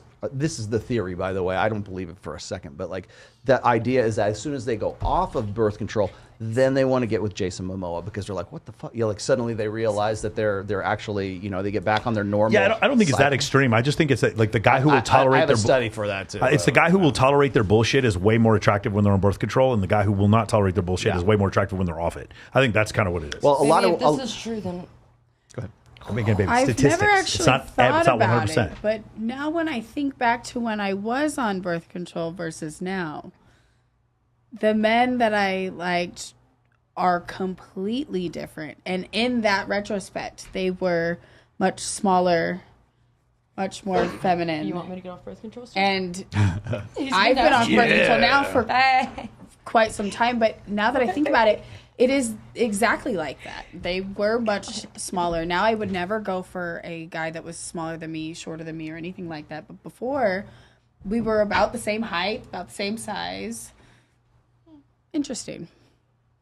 Anybody else? No? Okay, just an interesting theory. So I don't have I've got a follow up to that real quick Okay. here. Oh, I was gonna say, wait. I was gonna say I I can't beg have an to opinion differ, because I have Dr. not been on birth Dr. control Sartain. for a long time. You haven't Probably been since off of it or on it? off of it. Probably since Me I was either. like 13. Me either, but I'm sitting here proving this to not be true. So No, you're not. Doesn't matter. You're proving to be I'm outside of the proving it. statistic. Well, okay, then I'm outside of it again for the Outside- second time. Then I'm wow. You're an outlier. So you're an Wow. outlier. So there's a normal Guys. distribution and then on balance. Guys. Yeah. I appreciate that you saying that, baby. I do. But because you don't disprove something. Does that make sense? There's a statistic. If I say there's an 83% chance it's going to rain and it doesn't rain, that doesn't mean I'm wrong. It is what like disprove. That doesn't what disprove means. If I say there's an 83% chance it's going to rain and it doesn't rain, it doesn't mean I was wrong. It means that the 17% manifested itself. Does that make sense? It doesn't mean every woman is I was wrong. gonna say that already. No, statistic numbers. So you just kind of like made a statement. But yeah, I get you. Let's see. Oh, here it is. Okay, I got this. This is our Rolf Dengen. Meta-analysis. Contraceptive use was not associated with any signs of female dysfunction, though women on the pill reported lower sexual desire. I will agree with that. Would you say that when you come will. off of it, you're like I will more ready to go? I will 100% agree with that. Okay, so Yeah. this is, by the way, I use I think this that's quite a bit true. whenever I get the hormonal birth control thing. Now, here's my counter to that. If that's true, if in fact that women prefer a guy who's more beta when they're on the pill and then they go off of it and they prefer more alpha, what that disproves is mate shifting theory. Because now we're going back over to ovulatory shift. If that's the case, then the chemicals change and they go back and they revert back to ovulatory shift because of the hormonal birth control. All that bullshit about like mate shifting that Dr. Buss throws, he's recently talking thrown about around. mate switching. Mate switching. Mate switching, Yeah, yeah. hypothesis, Mate right? switching Because hypothesis. really, honestly, I think that's just like, it's just cope is what it is at this stage. But if they go off the HBC, and that's the effect. And she's just saying, I got more horny when I went off the pill. Does that in that case say, well, I would have cheated with this guy who is better because he looks like Jason Momoa, as opposed to staying with the guy who Who is here more wouldn't beta. sleep with Jason Momoa? Right. I don't know who And whether Jason you're on the Momoa pill is. or not, right? Yeah. She's Who is 12. that? baby. Or like, She's 12. She's 12. She doesn't know who Jason Momoa is. She doesn't know Pamela Anderson. Michael, be careful with I that. do know who I get told I look like Pamela Anderson a lot. Actually, I do Aquaman. actually know who that is now. Okay. It took me a minute to like So put two and two what together. I'm saying is that We're there. if that's a chemical case with it being a chemical effect on women, does that not then reinforce the famous idea chess- of ovulatory Well, so shift here- versus mate shift? Here's Pamela why- Anderson, the girl. No, Jason Momoa. Oh. Yeah, here's why I don't think so. Because what happens is you come off. So when you're on birth control, you're not in a cycle anymore. When you come off birth control, now we're back in a cycle. So during a period of the cycle, Dr. Buss is correct, and during a period of the cycle, he's not. Oh, I So see. what about That's what what I about think. non-hormonal birth control? Like a so copper in that IUD? case, mate shifting hypothesis is only dependent on whether or not that woman is on birth control at that time. No, it depends on where she is in her shift. No, I'm saying what about like a copper IUD? That's not hormonal. Right. Yeah. That doesn't. We don't. There is no sign that that's doing the same thing. That's mechanical. Yeah, that's mechanical. That's not going to affect your hormones. So even if you get a hormonal IUD, eventually the hormones wear off, and you can still keep it in for a while, I don't understand like the a question. year or two. Okay. So, like, I guess by that point, I have weaned off of it, but I felt myself going a little like, "Arr," and I was like, That's what I hear most of. Is How like, long- how long were you on it before you went off? It does affect So I think I got it when I was like 19 the first time, and then you're supposed to get it replaced every 5 to 7 years. It's a Norplant. What, Pardon? It was Mirena. Was it like a Norplant thing? No, that they put- Mirena. It goes. Huh? It's like a IUD. Oh, okay. And then I noticed when it was wearing off because I was like, dude, what is going on in my head? But that's not hormonal, is it? Like, Yeah. Yeah, Oh, yeah, it yeah. is? Oh, it yeah. is. So Okay. it like releases hormones into your vagina. That's implanted. Yeah, it's an yeah. implant They in your stick uterus. it up in your cervix. So you're Heard taking that. it whether you want it or not. Yeah. So yeah, because it's a little T and it like blocks off your fallopian tubes. So I'm just confused because I feel like my brain works better when I'm like on it. Like I feel like I act crazier. Maybe that's just normal me. But You act crazier No, when I you're on it. no, When I'm not on it. Oh, when you're not I on think it. that kind of but it's actually also makes just sense. like it's like because you're makes not sense. used to it. Like Literally your all set. hormones have to re-regulate Reset. themselves. It's reset. Denzel said, Yeah. just stick a penny up there. That's fucked up. Penny? Whoa. Like a copper penny.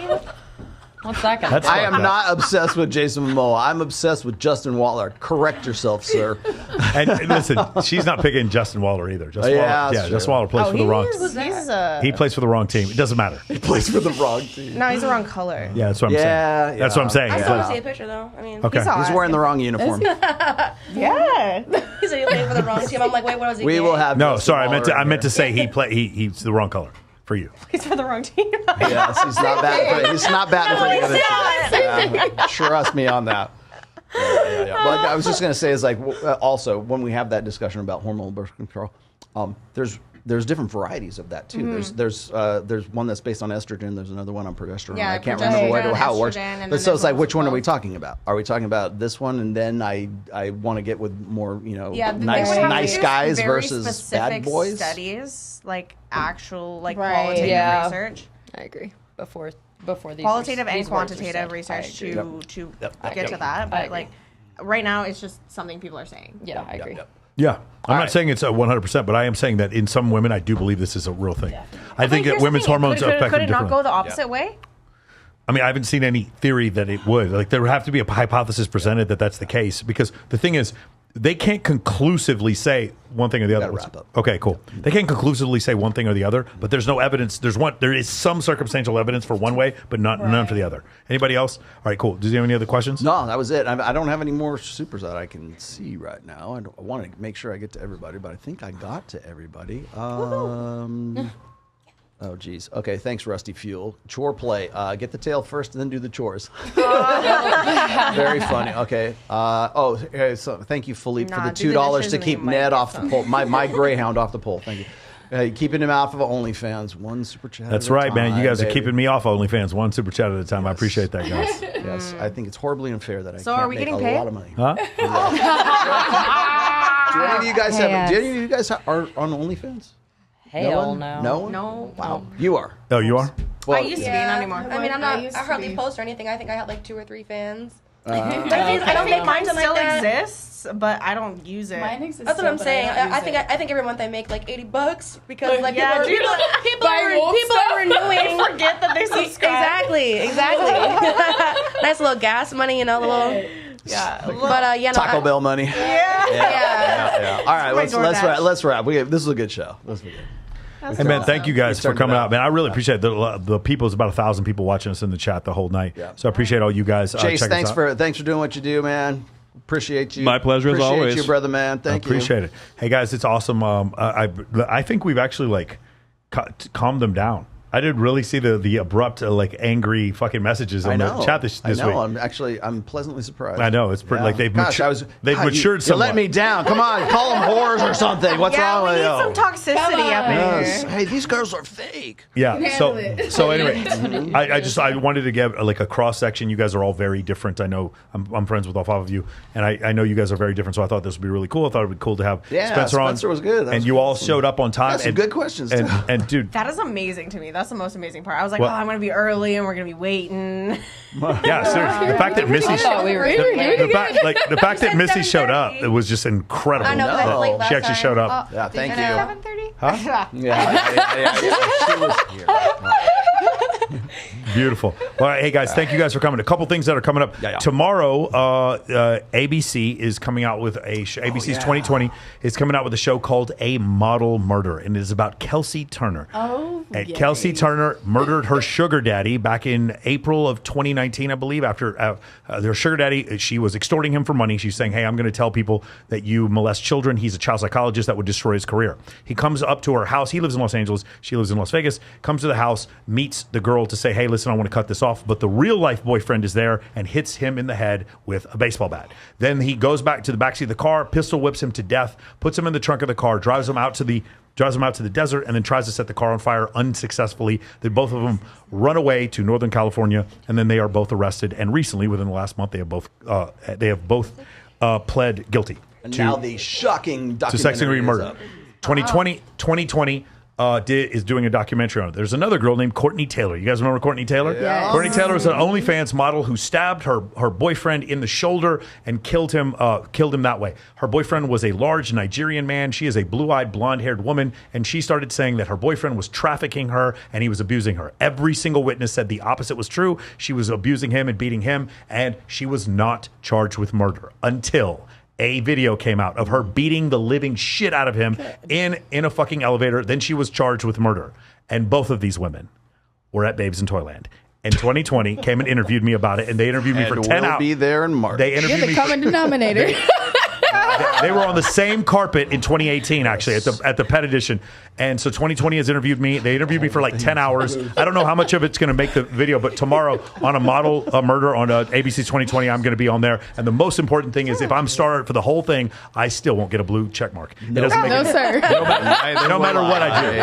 I could literally run for I could run for president and win a primary, and I wouldn't get a blue check mark. I could cure cancer. Yeah, for sure. I wouldn't get a blue check mark. I mean, can't you buy one nowadays? Yeah, from what I hear, You that's will be good. soon. very You will- you- What you is could it, buy like- one. It might be a now. green one. It's gonna be Might not like be 15 blue. It might be a 15 different bucks color. Yeah. I got an orange check mark. I got an orange check mark. Anyway, so that was the first thing. Second thing is Babes in Toyland is going to be March 18th. 18th.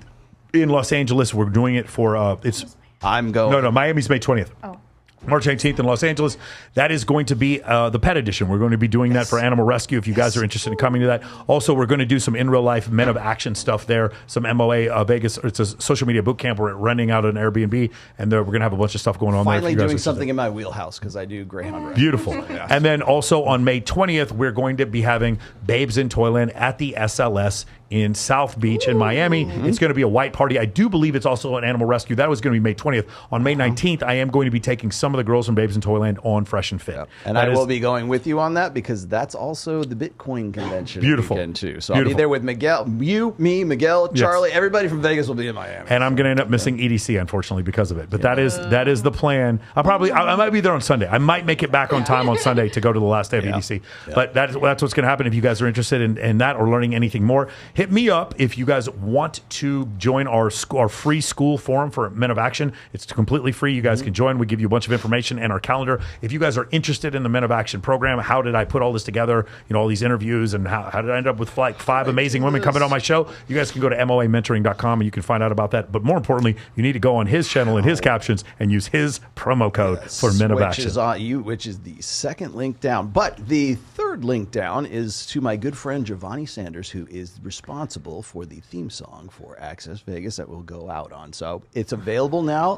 The full version is on Spotify. Go get it, add it to your playlists, and rock and roll. Have sex with your girlfriend while Have she's on sex- birth control. Have sex She's with on your birth girlfriend control. and listen to Giovanni's Listen song while you're to doing the it. Access Yeah. Vegas song while you're fucking your girlfriend. And I will be on birth control. And I Get will on be the rhythm.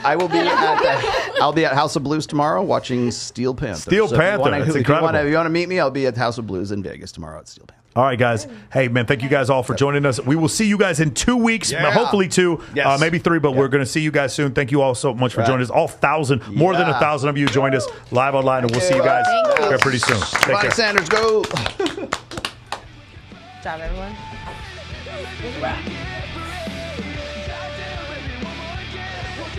That's a wrap.